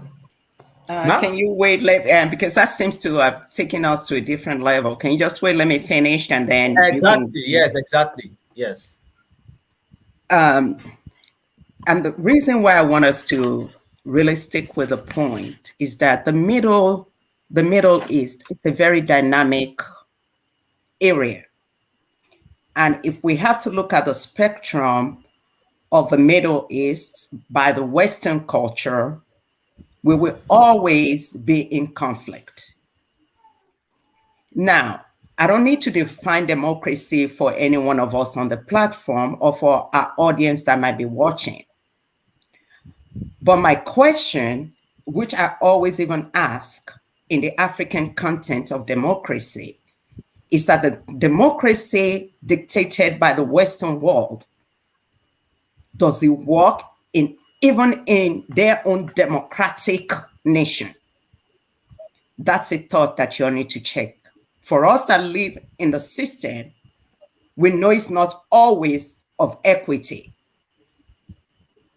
So we cannot force democracy on any nation, and we can see clearly in Africa, democracy is not working. Nigeria is a typical example. So I'm going to leave that there. The Middle East, Pakistan, Iran, Iraq, their borders, Turkey, they're all borders to Afghan. They should be more worried about what goes on there. And I'm sure they're taking steps, because the pullout of US means that all those nations... You know, we cannot mix two things together. Excuse me? Is that for me? That is continue. No. Okay. So it has to be looked at that those nations will be taking care of that, of their own state. And we need to let the Middle East define their own system of democracy. Now, there is nobody wants change. In United States, we went through a change system of democracy 4 years ago.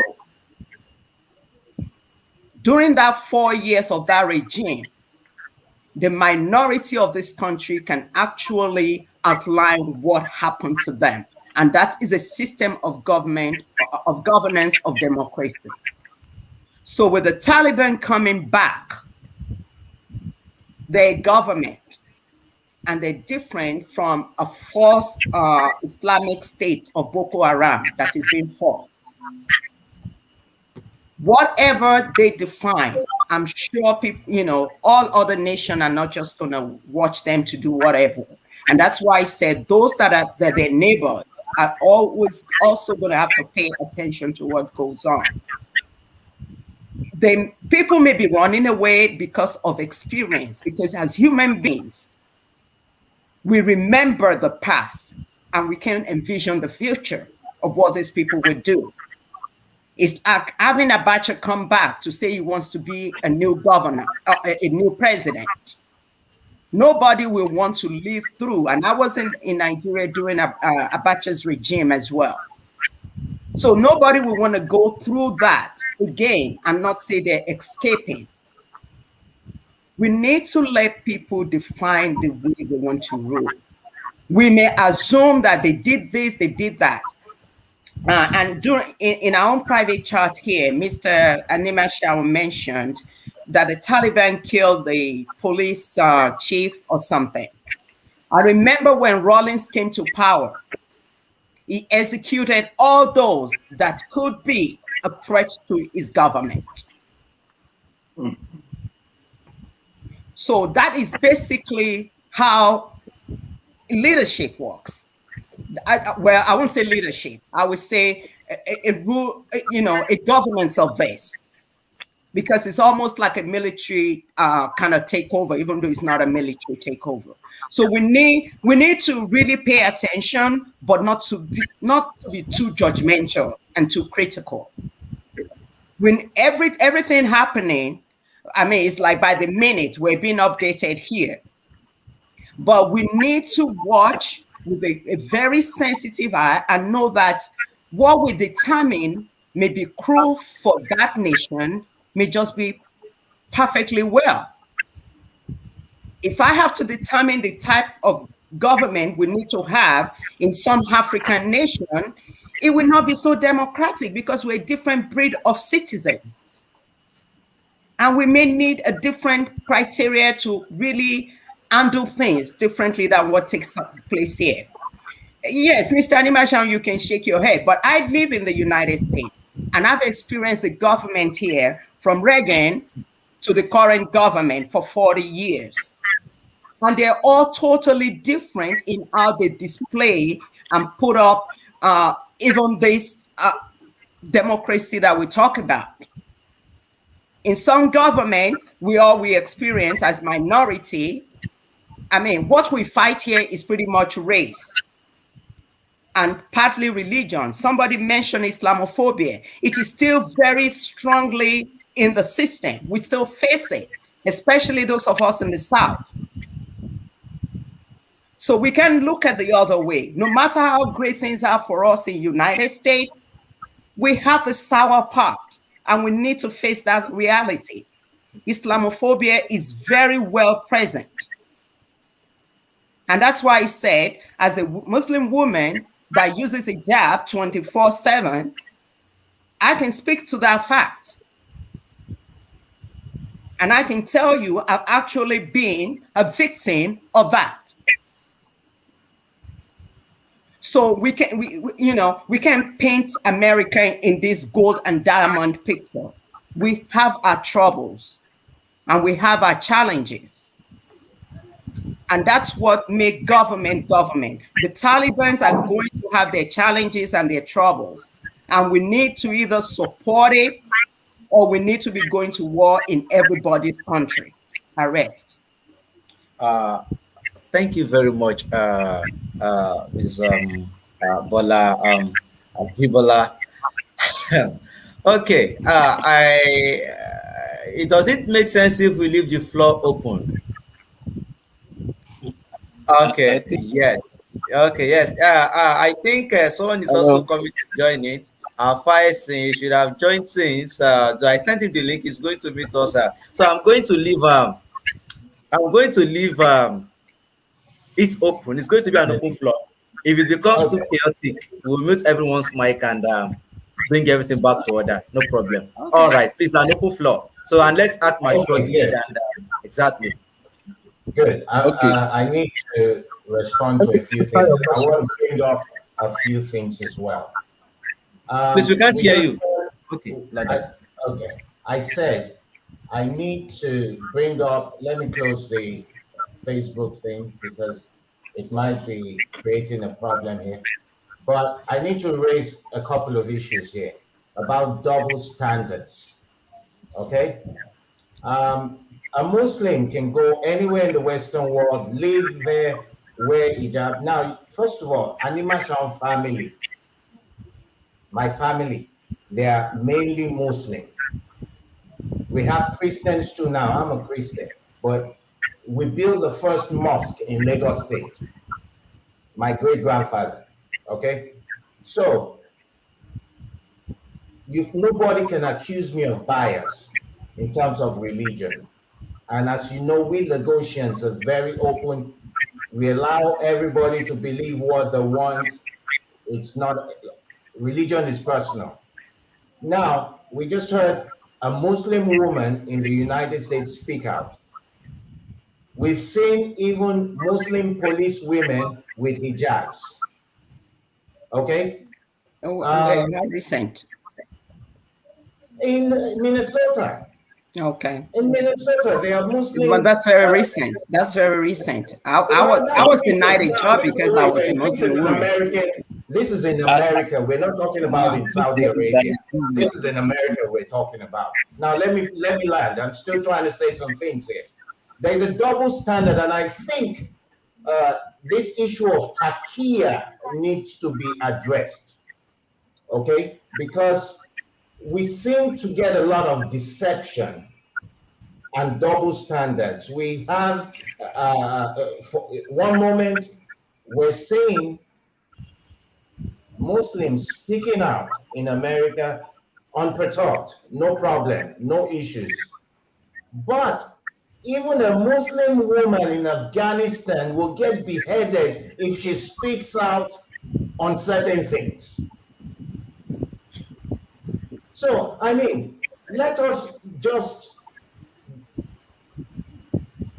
cut out the crap and go straight to and deal with issues as they are. Mr. Certain, Femi, I think you can only speak just you a can moment, only speak just a to moment. I'm not talking as about much you. as you I'm talking know. about the other guy now. Even Let in me finish. United States, you can Once only I speak finish, to the I level will that mute you my know. mic and then you can continue. But I have some points because I was getting upset. Ahmed Zachariah was telling me some stuff about you need to understand Sharia. If not, you'll be talking about what you have absolutely no idea about. Well, if Sharia is so perfect, what is happening in the north? How come we still have all these big thieves with their hands intact? So you what will know the Sharia is problem. talking about? If I My can, understanding is when thieves are caught under Sharia, well, now we're talking about different stringent applications of Sharia, but a thief, their hands get cut off. Okay? We've had Sharia in some Nigerian states. We're seeing big men that have been, sure, we're seeing governors still stealing. We're still seeing all kinds of stealing. So let's forget this hypocrisy of it being some kind of religious thing. Look, Boko Haram started claiming religion, but who are the bandits today? They are the same people when they saw the religion stuff would not work for them anymore. They went straight to become what they are, bandits. They were just hiding under religion. And a lot of people hide under religion. If people will just take religion for what it is and practice it in truth and honesty, then there won't be the conflicts. There'll be sterling examples. There'll be sterling examples for their religion.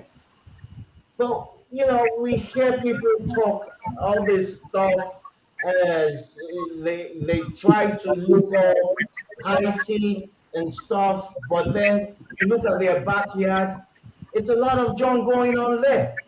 Now, this Ahmed Zakaria is telling me about Sharia, but hey, go back home, apply Sharia properly, and let it be a sterling example to the rest of us in Nigeria.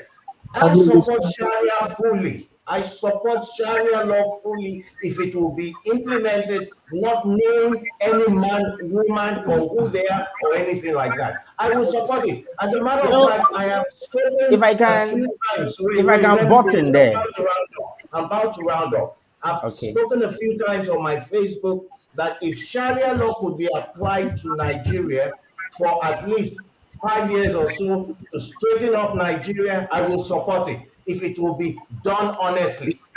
Even one Even year. I You will know, if I support it. can, if I can butt in there, if I can butt in there, please. Is I'm that a sorry fight? I came in late.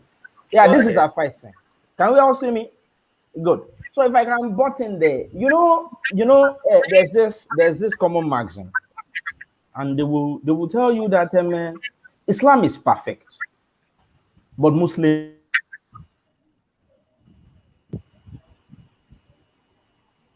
I think I cannot hear you right. As there's this maxim, they will say Islam is perfect, but Muslims are not.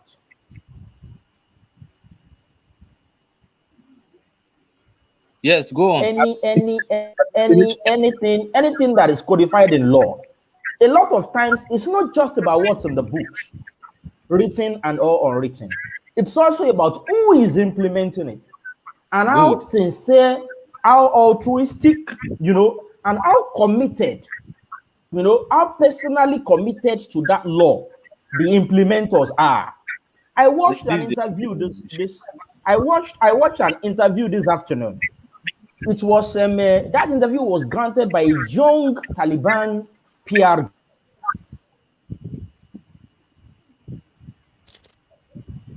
go on. Okay. Looks like I think fight Yes. saying. Is my internet going on and off? I'm sorry, yes. Yeah, please. it Yes. is. So Please. I don't know what's wrong But with the this point modem. you are making is You see, actually so I right. watched I watched a brief interview clip, this afternoon. That interview by a young Taliban guy. That guy, at the oldest, will be in his late 20s. He is most likely just a few years over 20 because he looks evidently young. Do you understand? So he must have been very young when the war started in 2001. It's a completely different generation of the Taliban. And he spoke in flawless English. He definitely has studied abroad. He definitely did not start and finish his school in that landlocked country called Afghanistan. He said something. He said they are going to establish the Sharia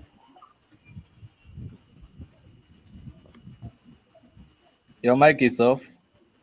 Can't hear Uh, them. a Please, fight can saying. I reply? Can I reply to this? We Yes. are Please, talking about Islam and Sharia law. Sharia law, Okay. number one, Sharia law is not a static law. It's not a law that is static and we say, okay, one rule fits all or so, the same size for everything. Before, they are saying that women were oppressed in Afghanistan. They didn't have the chance to go to study. They didn't have the chance to go to school. But the issue is that we are not even looking at our own selves here in Nigeria. 50 years ago, even men did not go to school in Nigeria, in northern Nigeria. People refused to go to school. That time, people refused. They said that they won't go to Boko, they won't go to Western school. This is 50 years ago. But now, with the furthering, with more understanding, people are getting more exposed to knowledge, and then people are going to schools. That's number one. Number two, Mr. Femi is talking about Sharia that okay, we know governors are thieves, we need to cut off their hands. That's why I said that it is very important that people should not talk about what they don't have any idea or knowledge about. Because you will Yeah. speak, people will be looking at you like you don't know what you are saying, and you just look like it's very unfortunate actually. Sharia law, when we talk about thief, there is definition of what a thief is, who a thief is, what kind of theft is done, when it is done, how it is done, then before we apply the law. There are times that you don't even apply the law of cutting hands. This Sharia law is not something that is static, it is dynamic, it changes. That's why it's very important to ask those who know. That's the problem. Mr. Femi Animation is saying that his family are the ones that built the mosque in Lagos. But you should have asked them instead of talking just like that without knowledge. You should have asked his family members when is it that okay if a thief steals, we cut his hand when he's I think it's part of the issue of Islamophobia and the concept of not understanding really what Islam is all about that is causing this kind of confusion that he's having. We know we Muslims, as we have said, we Muslims are not perfect. Our application of Islam is not perfect. Yes, we are trying our best to practice Sharia law in Nigeria, but still there is banditry, there is corruption, there is this. That's not an excuse for you to say that we are not practicing Sharia, we are liars, we are hypocrites, we are this. We are trying our best and we will reach there, but step by step. It's not something that is, Rome was never built in one day. Even the time of the prophet, he spent 23 years building what he built and achieving what he achieved. So you cannot expect us in Nigeria just to become like US in one day or become like UK or become like Saudi Arabia or Qatar. I think it's not achievable for us. And that is not an excuse for you to say that, okay, we should leave Sharia. Sharia is the cause of our backwardness. No, Sharia is not the cause of our backwardness, actually. It is the lack of the Sharia and the inappropriate application of the Sharia that caused our backwardness and caused our this. And people are misunderstanding. Just because some people are misunderstanding and misinterpreting things, that is not an excuse for you to use it as a subtle way and means of attacking the Sharia or attacking Muslims or attacking North or attacking Afghanistan or attacking. It won't, there is nothing you benefit from it. The best thing is to help these people. We know we are not perfect. We are battling poverty, battling ignorance, battling diseases, battling this. It is support we need. These people, if you don't help them, that is when they will turn into terrorism and they will turn into extremism. That is poverty that breeds this thing. This kind of things, you won't find it in places like Qatar, Dubai, Saudi Arabia, and they are practicing Sharia.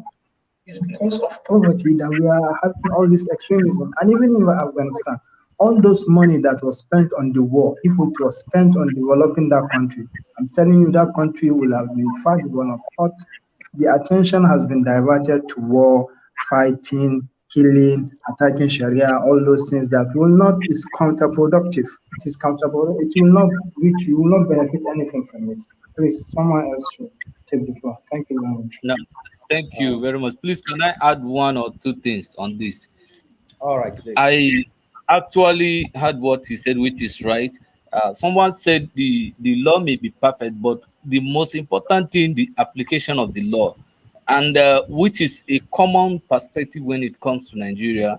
You know, when you look at state by state, statistically, you look at even the northern state, probably the northwest, where we have a bunch number of Muslims, but Islamically, you yourself supposed to even judge yourself according to one hadith that says, "Hasibu anfusakum qabla an tuhasibu." Judge yourself before you will be judged. Don't even wait. If Muslims should apply the laws of Islam itself, in fact, there is no need for a judge to be there waiting for you to be caught before you apply the law based on the teachings of Islam. So Sharia is actually, a solution to some of those social vices in such a way that this poverty that is leading to these serious crimes, the rich that are forced to give out the zakat, which is alms giving, will be given to the poor, which will assist in raising their poverty level or reducing their poverty level, which will assist in curbing the menace of some of those problems. So I don't want to digress. We have topics to discuss. Okay. You've raised a question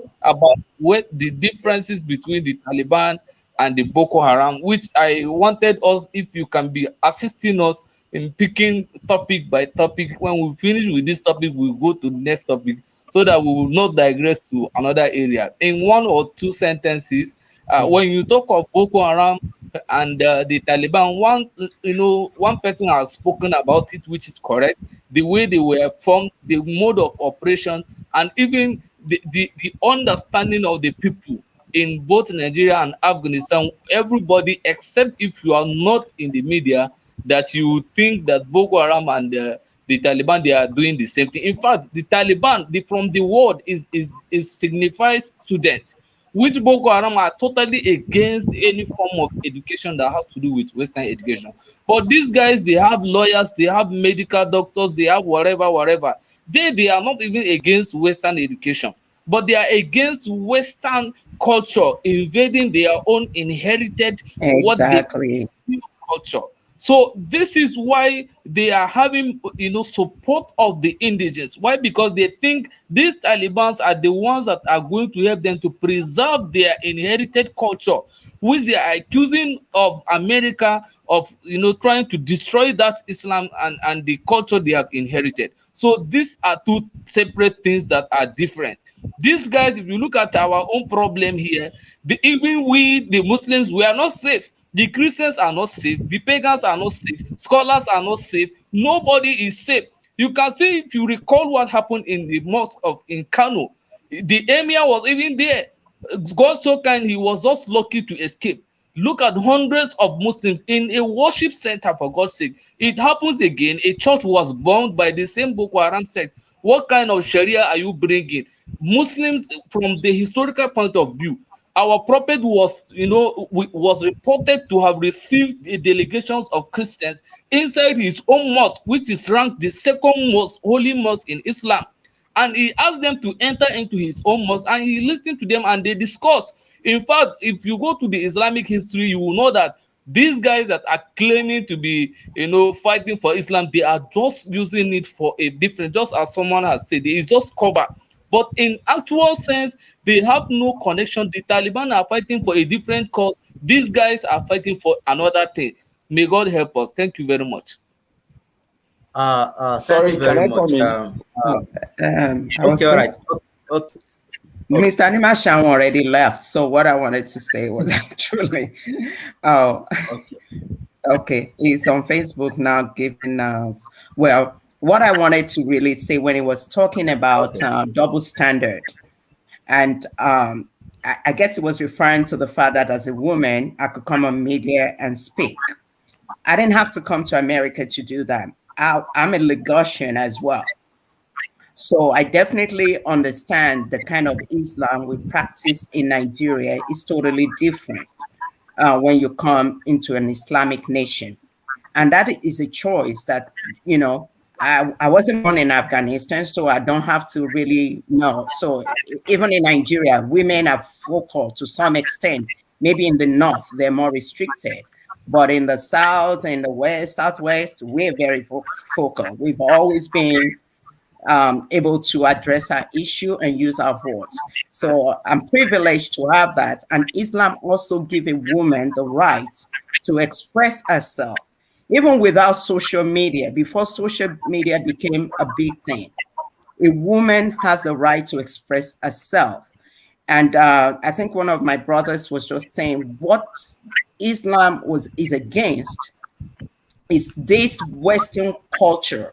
And that's why I said in my previous statement that we have to look at each nation as their culture and then the faith itself. So how is it embedded together, and what is faith and what is culture has to be identified. So that is the only thing I want to tell Mr. Anima Shaun, that really we have to be very careful. We're privileged. Every human being is privileged. And women, even women are more adored by the creation to have a certain rights. It is leadership and governance of humanity that is depriving that woman of that right, not Islam. I rest. All right. Thank you very much, Sorry, can I come in? Mr. Can I come in?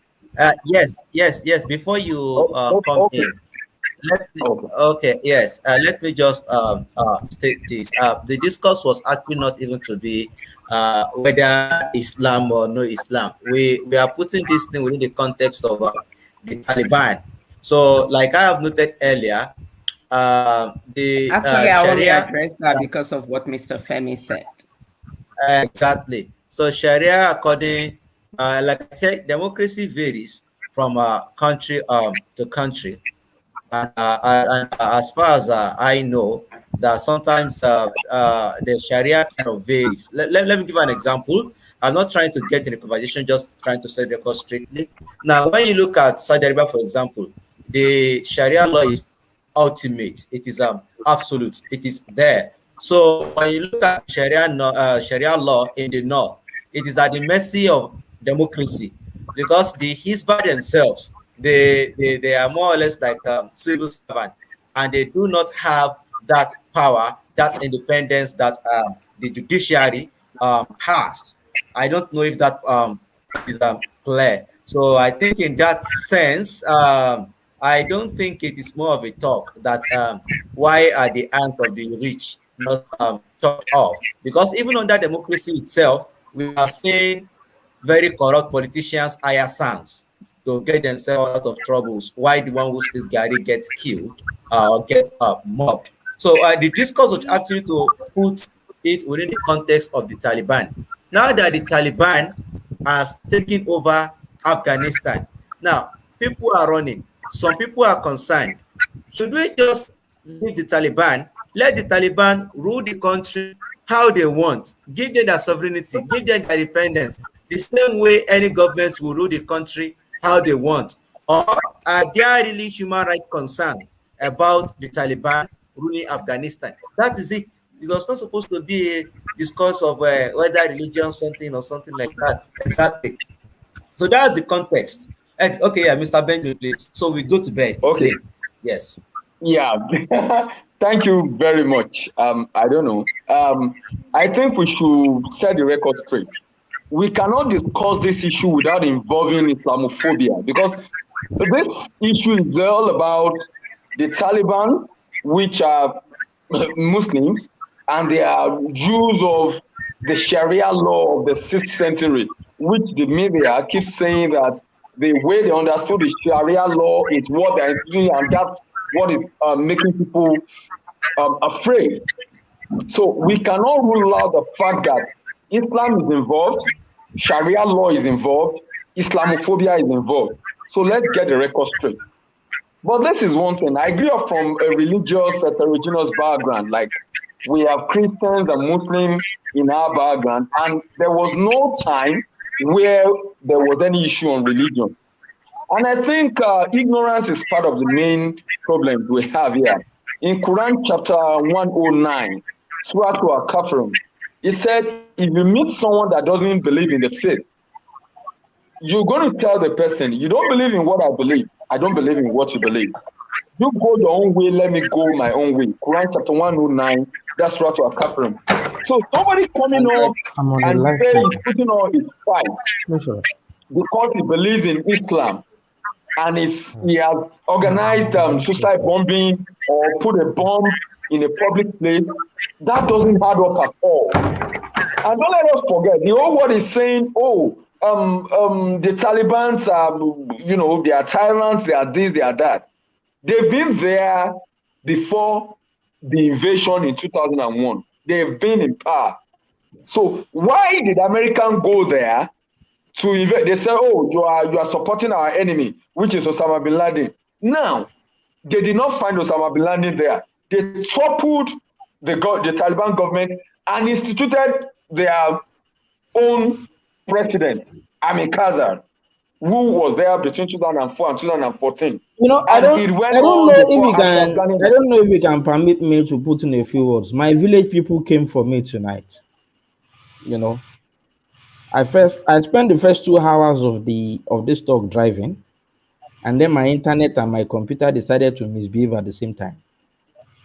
So I don't know if you can forgive me and let me put in a few words, please, if you can. Okay. Yeah, I want to come in. I want to use it as a point of contact, sir. The matter concerning Osama bin Laden and how he was eventually not found in Afghanistan. in the second term, during the second term of Obama, when Osama bin Laden was eventually taken down and was killed, ostensibly in revenge for 9/11, it was found in Pakistan. In fact, it was found in a relatively urban area of Pakistan. Abbottabad. Abbottabad. Thank you very much. right. Abbottabad is not very distant from Karachi, either Karachi or Lahore, whichever. Abbottabad is something like Ibadan, as against Lagos. So the question is, if Osama bin Laden was eventually found in Pakistan and at the point of being killed, was America actually supposed to have invaded Pakistan instead of Afghanistan? That's why I gave us that geographical outline earlier. That is one. Two is that when a guy who is evidently not a citizen of a particular country hides in that country to do bad for you, of all the assailants, all the bombers in 9/11 ostensibly announced to the world, entirely all of them are Saudis. So if one single country is supposed to be, held by the jugular for 9/11, it is supposed first and foremost to be Saudi Arabia. That is two. Exactly. Number three is that, you see, in their defense, Afghanistan is a peculiar country. It's a kind of country the average Nigerian cannot understand. Nigeria has a long coast. In fact, Nigeria has the longest coast in West Africa. Some of us who may have traveled by air to countries like Ivory Coast, to countries like Ghana or Benin Republic, would appreciate how long the Nigerian coast is. So the average Nigerian cannot fathom a landlocked country. I was reading an article recently. As of 2001, in the entire country of Afghanistan, Afghanistan is roughly the size of Texas and roughly twice the size of the UK. And the population is at least 38 million as at latest count. Afghanistan, in 2001, the entire country that I just described had only one computer. And the person that owned that computer did not know how to boot it. They are cavemen. Yeah, cavemen. Or at least as of 2001, they were proper cavemen, entirely landlocked, zero coast. They don't see water. They don't understand what it means for a ship to berth at their port, bring civilization to them, and take civilization away. Do you understand? That is one. Number two, the Taliban, between 1996 and 2001, did not just rule with the Sharia. That is what you need to understand. The Taliban also ruled with a tribal code called Pashtunwali. Have you ever heard of that? Pashtunwali. If you have dug the literature to that extent. What is Pashtunwali? The Taliban was, as of 2001, primarily Pashto. Pashto is the language, Pashtun is the tribe. You understand? The Pashtuns span both Afghanistan and Pakistan, across the border. Don't forget that the borders of most of these countries are products of the Sykes-Picot, agreement, and they are largely artificial. Many of these borders split entire tribes into two, just like the Kurds that ended up being stateless. Now, the Pashtun are the predominant, population in Afghanistan, just like the Malays in Malaysia. Not absolute, but predominant. There are also Uzbeks that have their own country, Uzbekistan, but a substantial population of which are still in Afghanistan and carry Afghan ID cards and passports.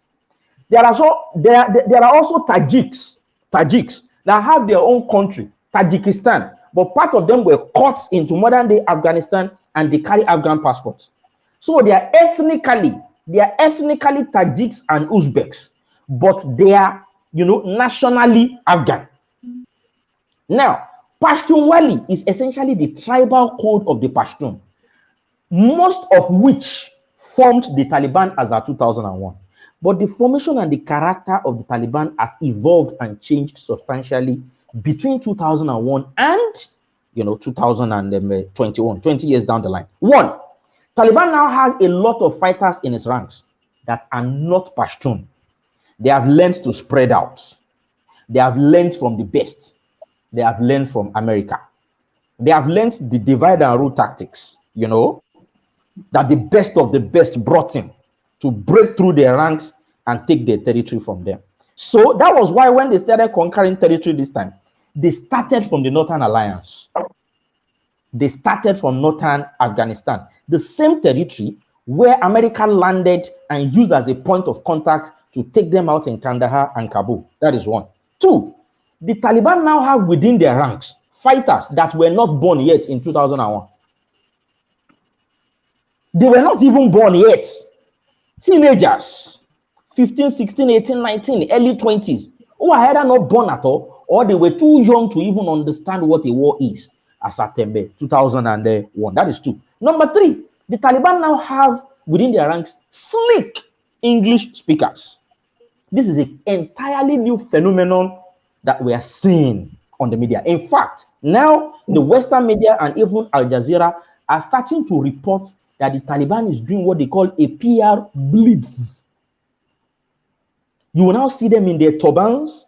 They will still have those big beards, but it will be a bit lusher than usual. You will see them a bit, roomy, a bit buxom, and then they will be speaking fluent, slick English. I listened to a Taliban spokesman today. I was envying him. I teach English for a living. And I was envying the guy. If frankly Most speaking, of them has better stayed diction than me. in Qatar. They stayed in Qatar. And well, those were the negotiators. Only a few of them went to Qatar. In fact, all those ones that went to Qatar came back fat. The Qatari government is a very rich host. They will give you plenty of food. Now, concerning the Sharia issue, the guy I listened to today, I've forgotten his name. He's new, slick English. He said something. He said, yes, we are going to apply the Sharia, but we will start by applying the Sharia first and foremost on ourselves. That is what a lot of people don't understand. Who is implementing the Sharia is usually more important than the Sharia that is being implemented. Do you understand? The Yorubas have a saying. They will say some people, they know how to fari olori. They will now dati wonsi. I don't know how to translate. Exactly. Yeah. The Prophet Sallam was reputed to have said something concerning the same Sharia. He said, if Fatima, we all know Fatima. Fatima is his daughter. And in fact, Fatima is practically deified among the Shia. Among the Shia, Fatima is almost a god. Do you understand? And we know how dear Fatima was to the Prophet ﷺ. She was his only surviving daughter. He said, if Fatima steals, I am going to cut her hand. That Fatima better not steal, because if she steals, I am going to cut her hand. Umar, if you know the Prophet ﷺ, you will know Umar. Do you understand? He was one of the rightly guided caliphs. It was reported that one of Umar's sons committed zina. Zina is adultery for those who are married, fornication for those who are, unmarried. Umar himself was the one that applied that whip. You know that 80 lashes, right? For the one that is not yet married. That was the boy's punishment. Umar himself was the one that applied that whip. And he was whipping his son, and they were counting. And all the companions were begging, have mercy on this boy. You are the caliph. You can take this punishment away from him. Umar said, no, I am going to apply the Sharia on my son. At some point, the boy died. The boy died while he was being whipped. Umar kept whipping his dead body until it was 80 lashes. And they asked him why. He said he did not want that boy to encounter the punishment of fornication before Allah.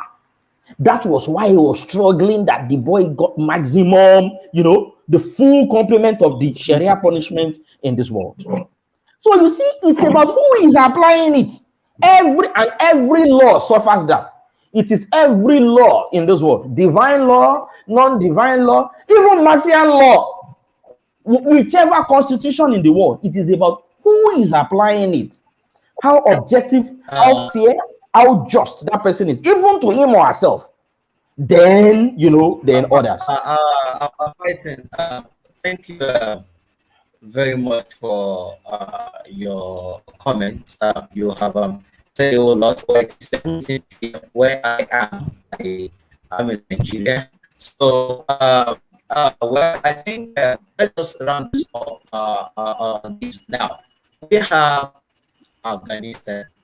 Now we have the Taliban. Now I'm going to ask, I think, Dr. Brown. I'm asking Doctor. If you ask me, I will tell you that if you ask my own opinion, I will tell you that I think it is too early to either praise or to fault the Taliban, because we are going to understand that at some point you can't necessarily just go out of your own chest to trust that the government would get on it. And I also get to understand that at some point where people are very sincere in religion when they get into power. And sometimes too people get into power with religion and then they get to be the other way around.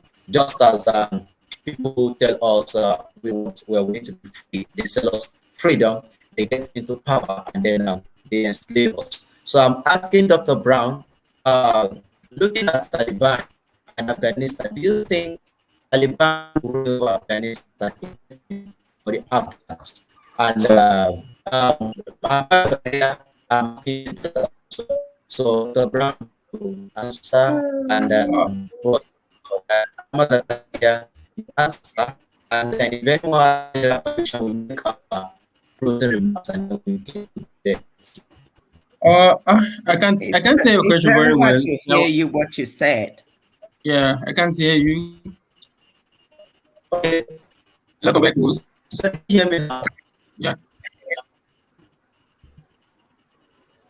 I know you said Dr. Brown to work, but Okay, Apparently, the I didn't internet get the is question. misbehaving. Can you? Yeah. okay, So what's the can you hear question? me now? I can hear you. Can you Okay, say it now again? the question is now, Yeah. okay, is the Taliban ruling over Afghanistan, Okay. is it the best thing for the Afghans? I'm asking you, and I'm also asking Ahmad Zakaria as well. So I made a little bit of explanation. I don't know if we got that. Can you hear me now? Please, there is echo somewhere there. Can you hear me now? Yes, Yeah, yes, I yes. said if you Yeah, ask I can my hear you. own opinion, I would say that if you Okay. ask my opinion, I would say that it is kind of too early to either praise or to fault the Taliban.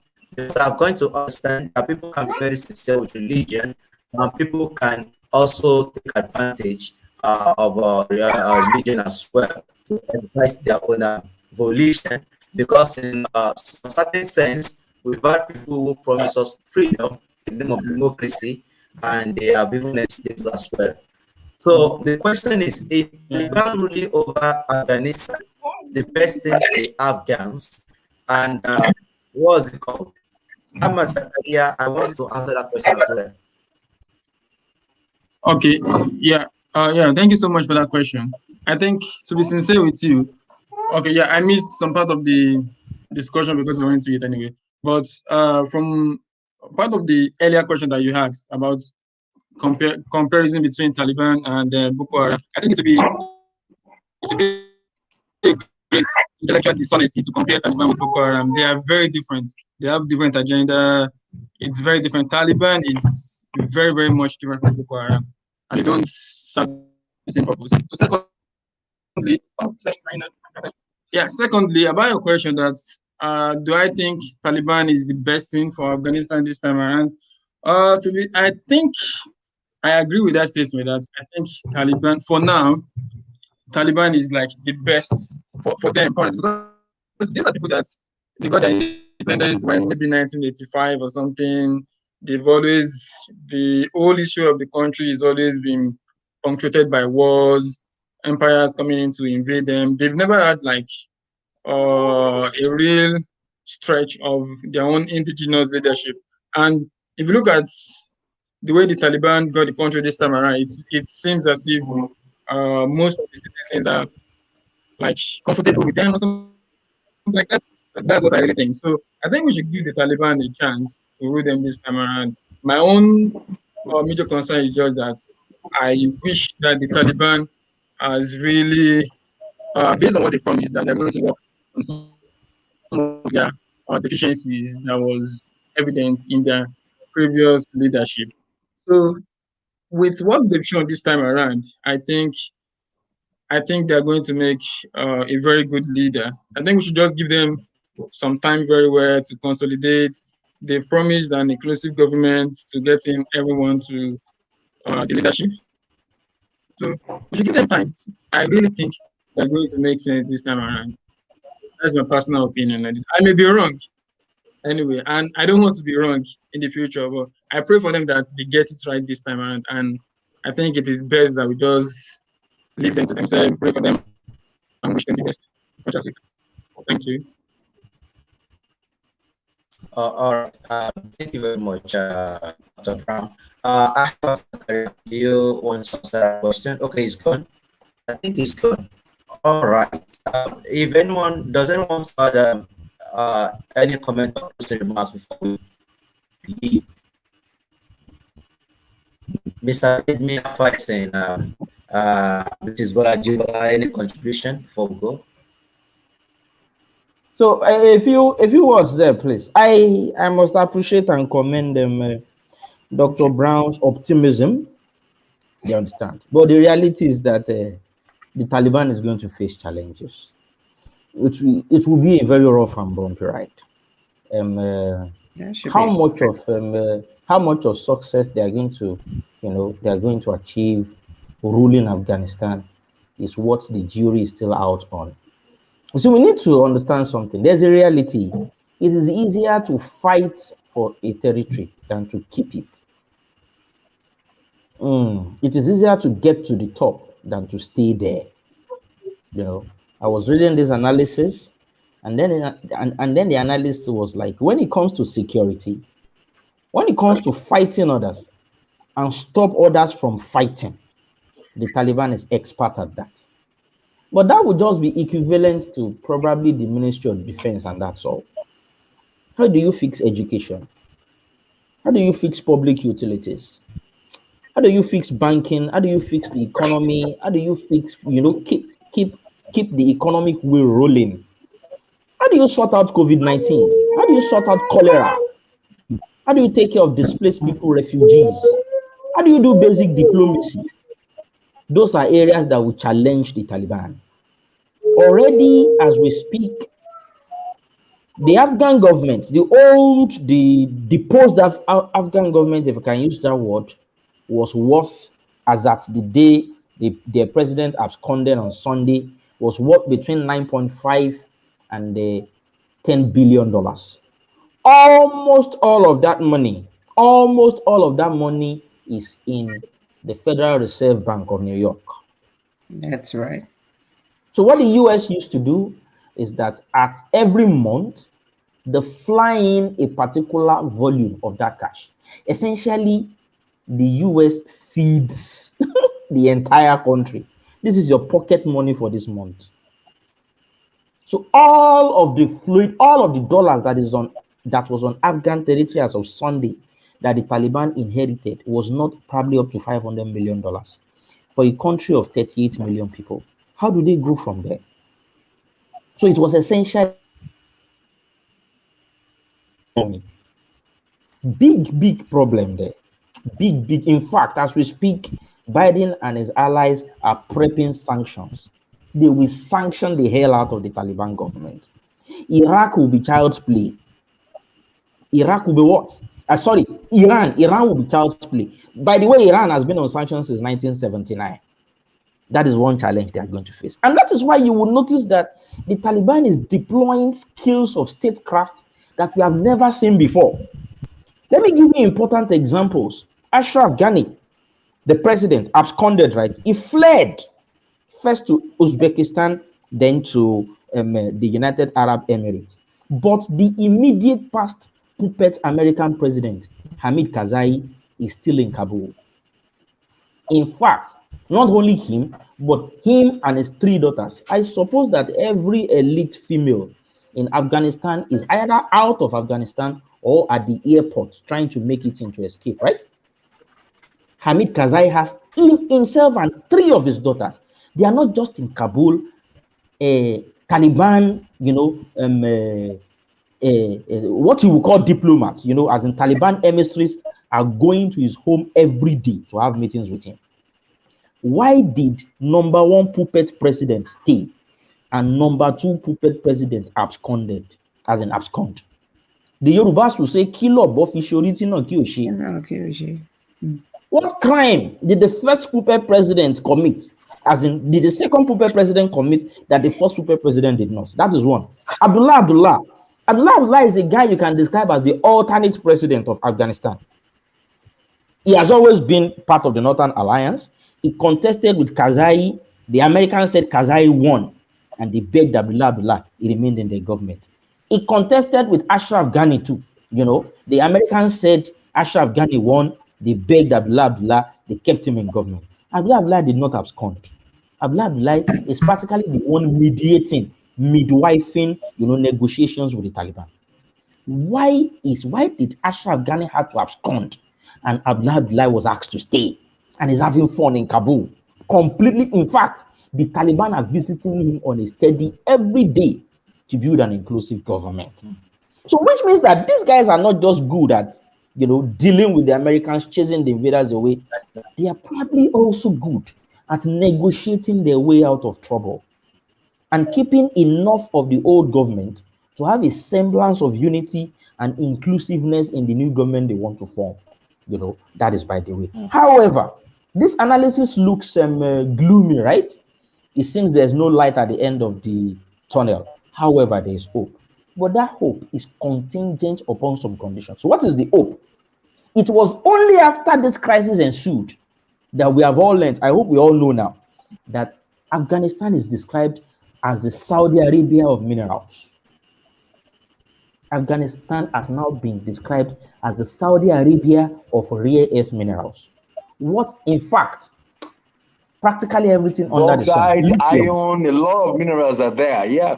Exactly. Lithium, very important for electric vehicles, very important for all these solar batteries, all these batteries that we do. All the rare earth minerals you can find in the world. Bauxite, aluminium, copper. They rate 103rd. They even have a paycheck protection program there, which is as high as 96%. They even get crude oil. Plenty they get. They have 1.6 billion cubic meters of crude. They have trillions of cubic meters of metal. However, no, you can be sure America is not coming in to help them turn this thing to dollars. Definitely, it's not going to happen. Their saving grace is going to be China. China needs everything that is under the soil. And a former mines minister of that country has put the value at between $1 trillion and $3 trillion. It's just a sheer coincidence. That was about the amount America spent fighting them. Do you understand? Exactly. China has given them a condition. Number one, you must maintain stability. That's right. We cannot build roads. We cannot build trains. We cannot mine your minerals when there are bombings and there are gunshots up and down. Only very recently, up to 9 Chinese engineers were killed in a region called Balochistan in Pakistan. You cannot do business. You cannot do infrastructure. You cannot do mining in the midst of security crisis. Yeah. That is one. That is the first condition China is asking for. The second condition is that there are some bad boys. There are some bad boys of Chinese origin within the ranks of the Taliban. they call them ETIM, E-T-I-M, Eastern Turkestan Islamic Movement. They are actually what the West will classically describe as a terrorist group. Violent, definitely. They are the violent faction of the Uyghurs, the Uyghur Muslims that are being repressed and oppressed in Xinjiang in China. You remember them? Uyghurs? Remember them? Exactly. They have a militant faction too. But that militant faction was deliberately, tight-lipped and kept quiet about by the US. In fact, while Trump was in power, Trump was practically blackmailed into outing those guys.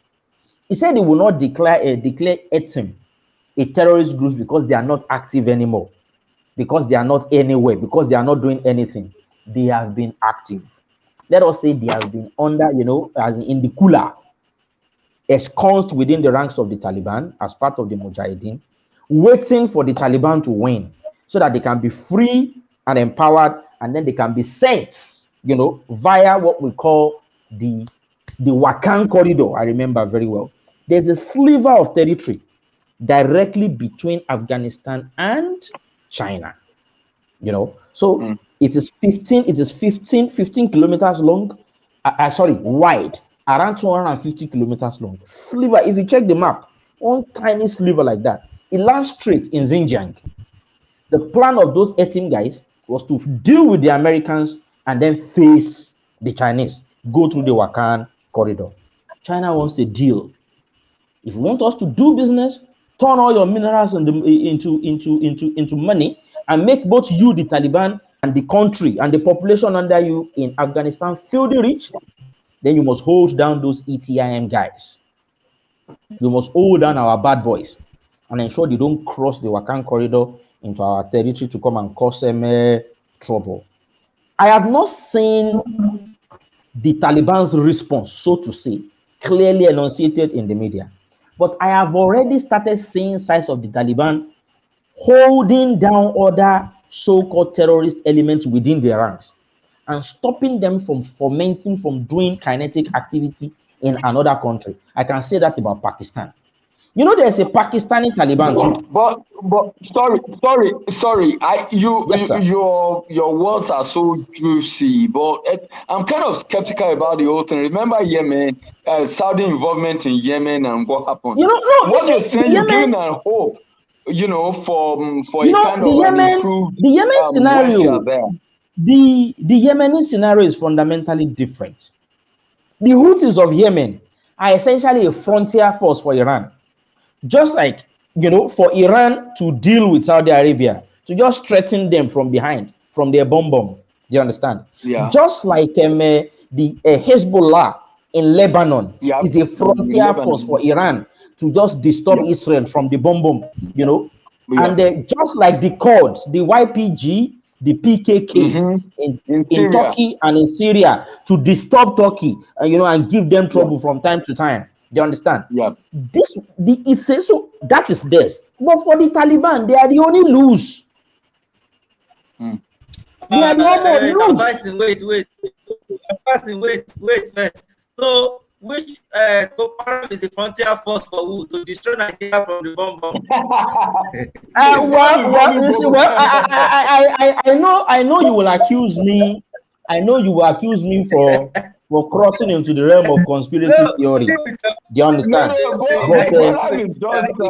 want to answer that too. I want to answer for Boko Haram too. Boko Haram. So, and I said they are just some kind of you see, that was in the past.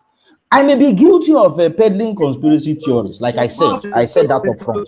But some people are of the opinion that Boko Haram is now practically, so to say, being mentored by France. By France? There is and yes, I will explain. There is an Anglophone, Francophone schism in West Africa. Do you understand? The Britain, so to say, is the mother hen for the Anglophone countries, right? Yeah. While France is the mother hen for the Francophone countries. But it seems the UK has either become too busy, too poor, or too consumed by their own challenges like Brexit and economic challenges and their relative fall in the global importance compared to the US. To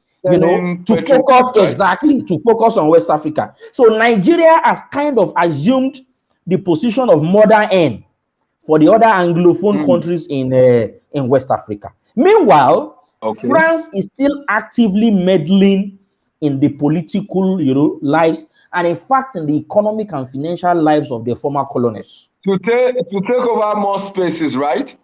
No, not just to take over more space, but to actually, to force their sovereignty economic control and to contain Nigeria. To contain Nigeria, being the mother end of other Anglophone countries. Unfortunately, language barrier is going to create more problem because the truth of the matter is that you see all this when you see the Fulanis are like the Kurds. There are Fulanis in Nigeria, there are Fulanis in Ghana, in fact, there are Fulanis in there are about 14 practically every countries. North African Yeah. country. There are So 14 you see, if they countries can't where we speak have French, Fulani. if French versus English is splitting them, the Fulani will unite them now. Max, we just have dialects. So some people are saying that. Some people are saying that when France has now, just like the Taliban matured, Boko Haram too matured. It was just a local scuffle in Borno State, Mohammed Yusuf and all. But I think we are getting things wrong about Boko Haram started by Yusuf Muhammad or Ibrahim. That is a version. Then it metamorphosed. To what we have now. Yeah. Exactly. What we now have now, some people are of the opinion that France actually made an incursion into their ranks, and we are seeing funding. We are seeing push. It's plausible because if you take into account what happened with the $1 billion arm deal during Jonathan's era, exactly, you will know that Boko Haram is more like a setup to get money for some, exactly. Kind of war. You see, everything that is called war, you must understand that war is first and foremost business. Yeah, that's what I said. They said I was spelling conspiracy theory about September 11 attack. I think it's the money. The $2 billion is not small money. The Afghan war was in 20 crazy. Years, which business will yield $2 trillion? In 20 years, they calculated. You know, they calculated, and it was reported that for 20 years, America was burning $300 million on a daily basis. $300 million per day. The surface to air missile, all those bombings. Do you know even the clothes sold there does not fit the terrain? So it is sickening. I can't imagine somebody $300 million per day. When I have Osama bin Laden files and I have Baba Lucas, which kind of money, which kind of business can you do in this life, Nino Aye, that you will be earning $300 million per day? They never born that Jeff Bezos. They never born that. Who are those rich men? Elon Musk. Sir, I'm even saying we are talking about lives. I said life doesn't matter when money is. Lives, when money is on the table. People can die. You can see that. When money is exchanging hands. Let's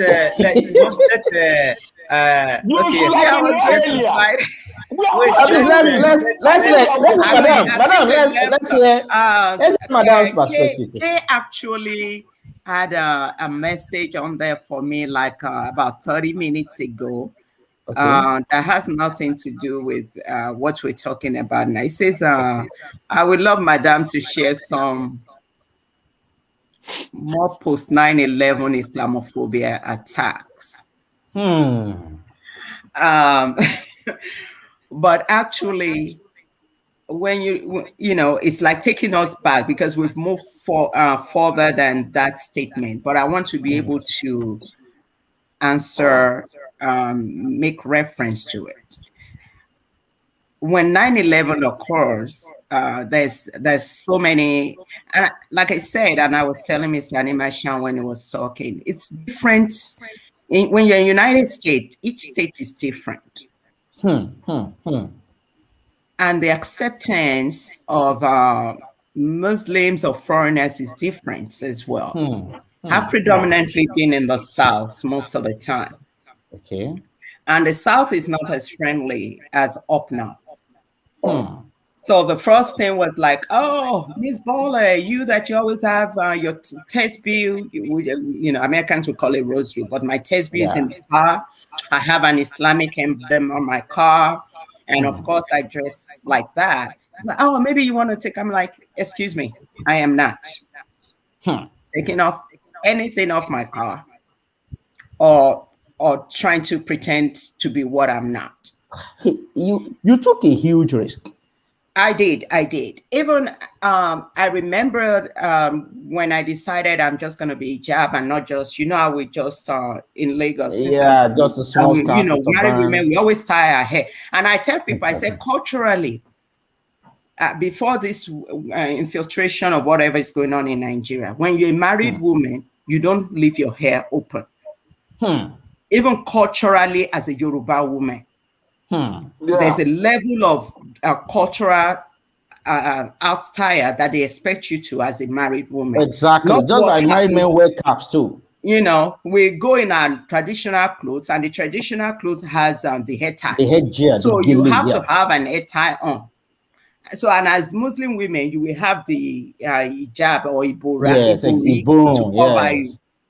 I'm not talking about present day what Nigeria has turned to. Yes. So, and I said, you know, I've always have been a scarf. Even my friends that knows me are like, it's going to be easy for this one to be an hijab woman. You never see her hair. She's always tying scarf.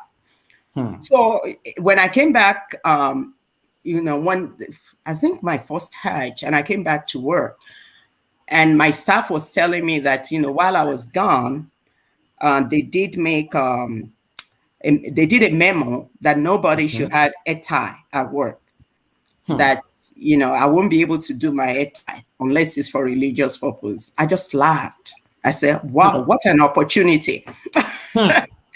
I just decided, okay.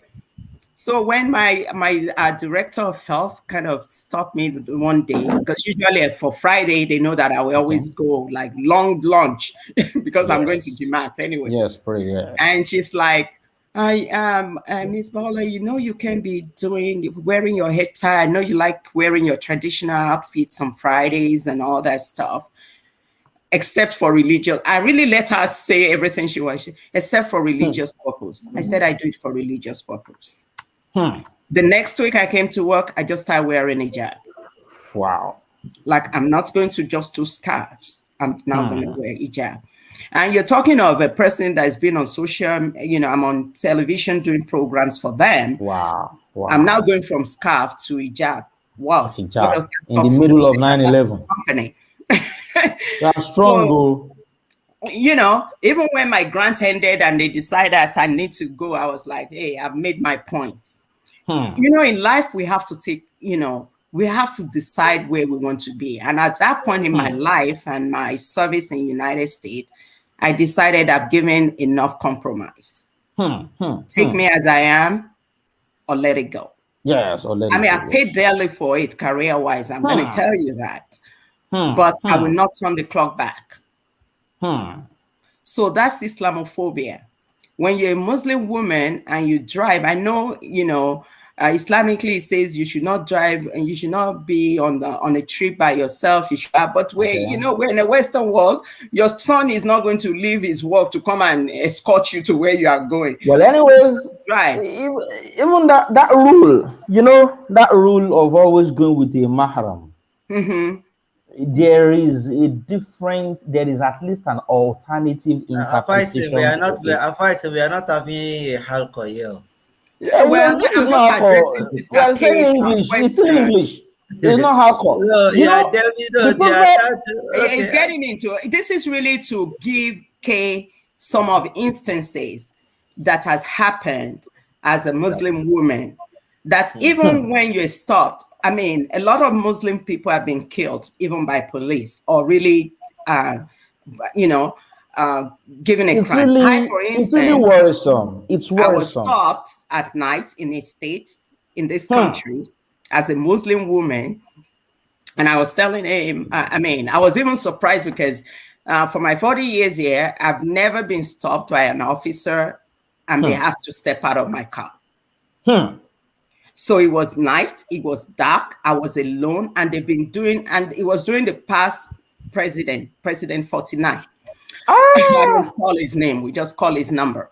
So when the officer decided to stop me in a different state, I was out of town, I was driving, and I explained to you, I said, look, I don't even know where I'm at. I'm trying to stop at an hotel, and hotel that I booked online. I didn't like the location.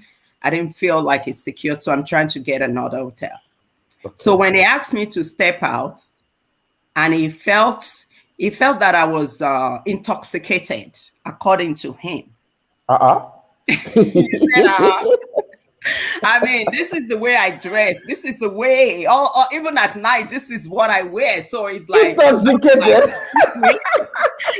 I was like, the only thing in my car was the iced tea. Completely out of profile.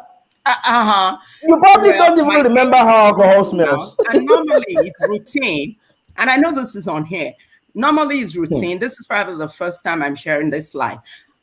Normally it's routine when an officer stops you and asks for your driver's license. They go to their car, they run your driver's license. This officer never left the side of my car.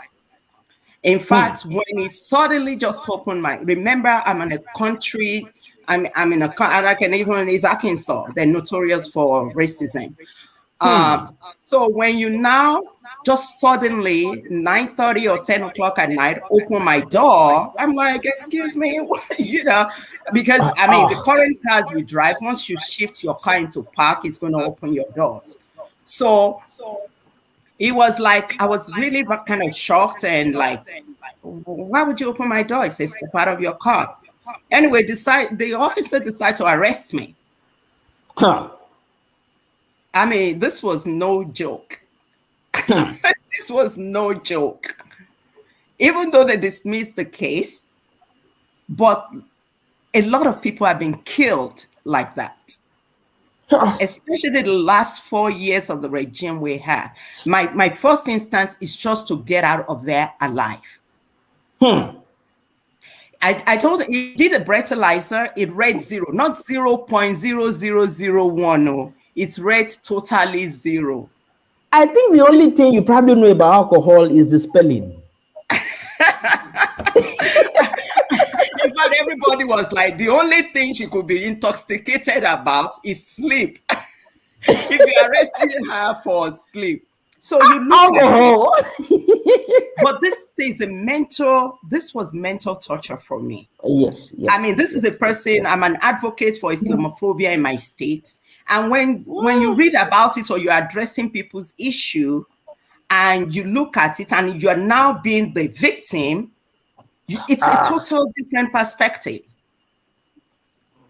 So that's why I was trying to tell Mr. Imasham that democracy, ruling the people for the people, it's not what America preaches. Yeah, it's a sham. What happens here is not really, so they can't bring democracy and they're doing this.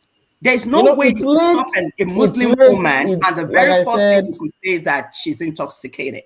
Like I said, I'm not the believer in the concept of village people, but I think they came after me tonight because I really would have loved to say a lot. We're dragging the issue of women's rights in Afghanistan.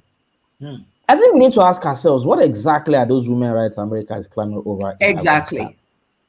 We are talking of a situation where a woman that wasn't even Muslim was killed in her home because you busted into her home because you think they're drug dealers. Women's rights in Afghanistan means we want to give them rights not to wear the hijab. We want to remove the rights of those who want to wear hijab from them. See, the point in America, the issue in America is this: when you're different, first of all, I have a very Yoruba name that they can't pronounce. I'm not only Yoruba, I'm Muslim. Of course, they know you're Nigerian. So as Nigerians, you're notorious. And then I'm black.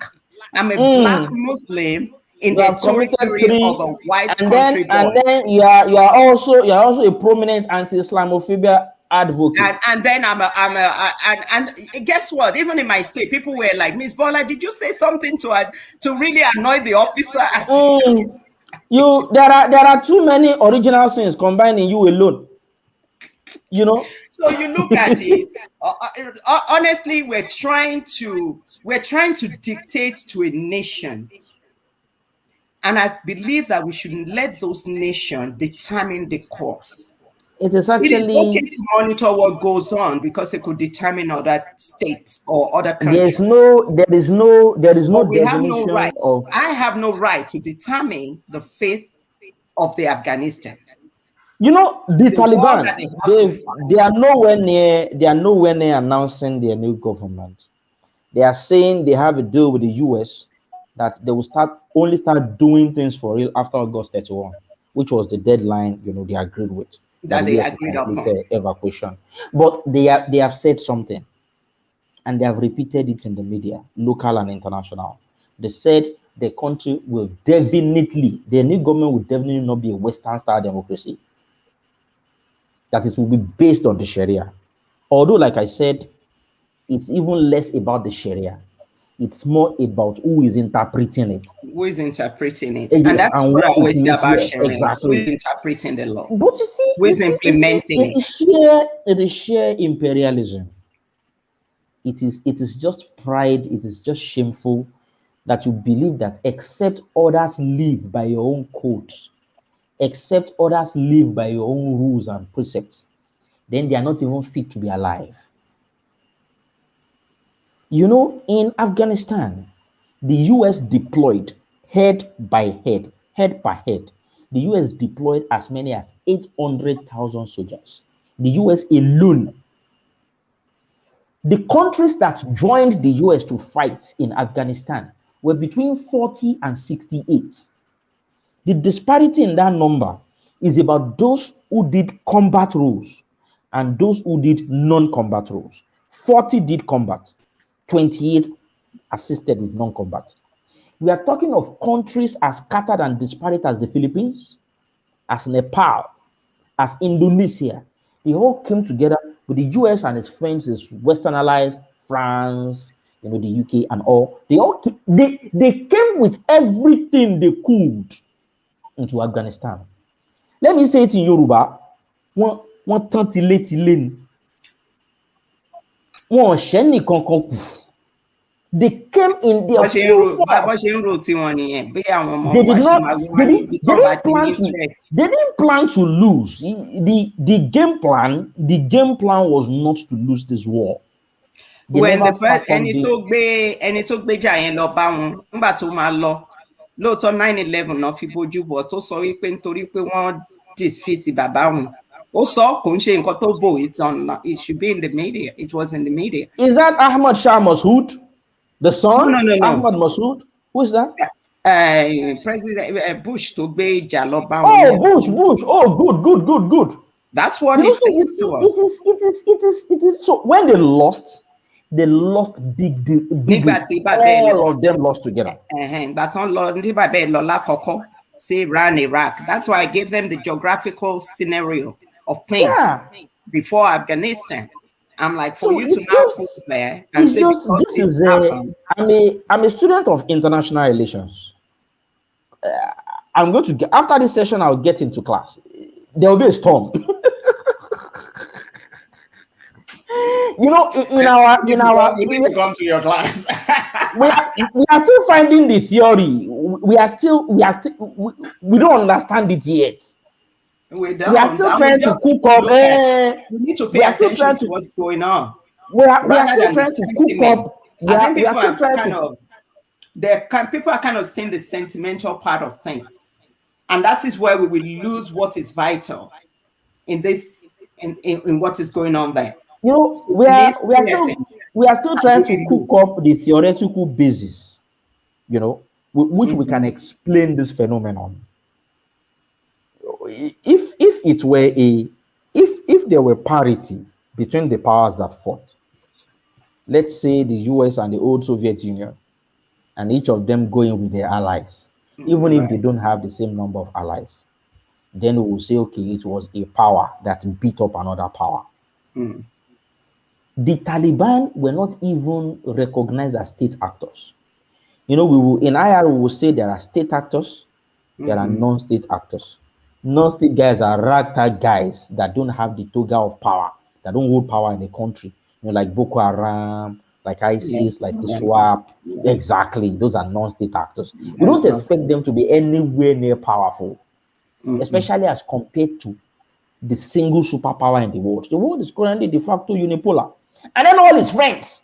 If that unipolar power had gone in alone, we will say maybe because they did not go with their friends, they did not go with their allies, but they went with everything and everybody, and they lost with everything and everybody. 20 years is a long time to stay in someone's country fighting what? We are still in shock. And to make matters worse, at some point this afternoon, I got angry. And I told some of my friends on a platform, I said, America and its friends had only one job. And that job was not even to win the war after 20 years. The job was to just evacuate, just evacuate. In the course of evacuating, close to 20 Afghans have lost their lives. Dysfunctionality. No American is dead. No German is dead. No Brit is dead. No French, as in no French is dead. No Belgian is dead. Belgium. Just one job, evacuate. You have all the planes of this world. You have all the logistics of this world. You practically control the airports of maybe more than half of the countries of the world. They will fling their doors open for you and let you do what you want. You can land your folks in Qatar, you can land them in UAE, you can land them. In fact, they sent Afghan refugees as far as Rwanda and Uganda. That was how far they were sending those Afghan refugees to. Just please help us take these folks. Help us take these folks. Help us take these folks. Because a lot of those guys have helped them. And they have Taliban blood on their hands. They do. You can't even evacuate. You don't feel win war after 20 years. You don't even feel come out. How difficult should that be? You have everything. Sir, what's the time in Nigeria? Midnight. It is 00 in Nigeria. 3 hours, 25 minutes. Shebi you don't sleep. Shebi you don't sleep. I used to think you don't sleep now. We have been here 2 hours before you. Before you joined. My village people came for me today. I think we have another topic. What's that topic we have? Okay. Not tonight. Not in the group. Not tonight, of course. What's our next topic? I think K connect your mic. Yeah, he's here. No, K is here. Connect your mic or say it in the group chat. I think it is. Okay, let me just check. I think we're trying to look at. Let me check. Open-Space Discourse. We have a minute left on the program. Okay. Let me check. Okay, please check the group. I want to. Okay. You said you have a minute left. Yeah, these. We are trying to look at the topic for our next. Okay, why can't Nigerian universities graduate technically skilled people? Oh, okay. Say that again. Why can't Nigerian universities graduate technically skilled people? So I think we'll explain better when we go to that. Okay. I think our first should be interesting. So it's been a very long night. Thanks for having me. Thank you very much. So we will go back to class and continue causing trouble. Okay. You folks outside the domain of international relations, you can go and sleep. We cannot sleep. All right. The Taliban has caused trouble for us. I have a meeting at 12:30. We have scattered everything, so we are still finding the jury now. We don't know what Prof will say. All right. Okay. Good night. Thank you very much. Have a good night. Yeah. Thank you.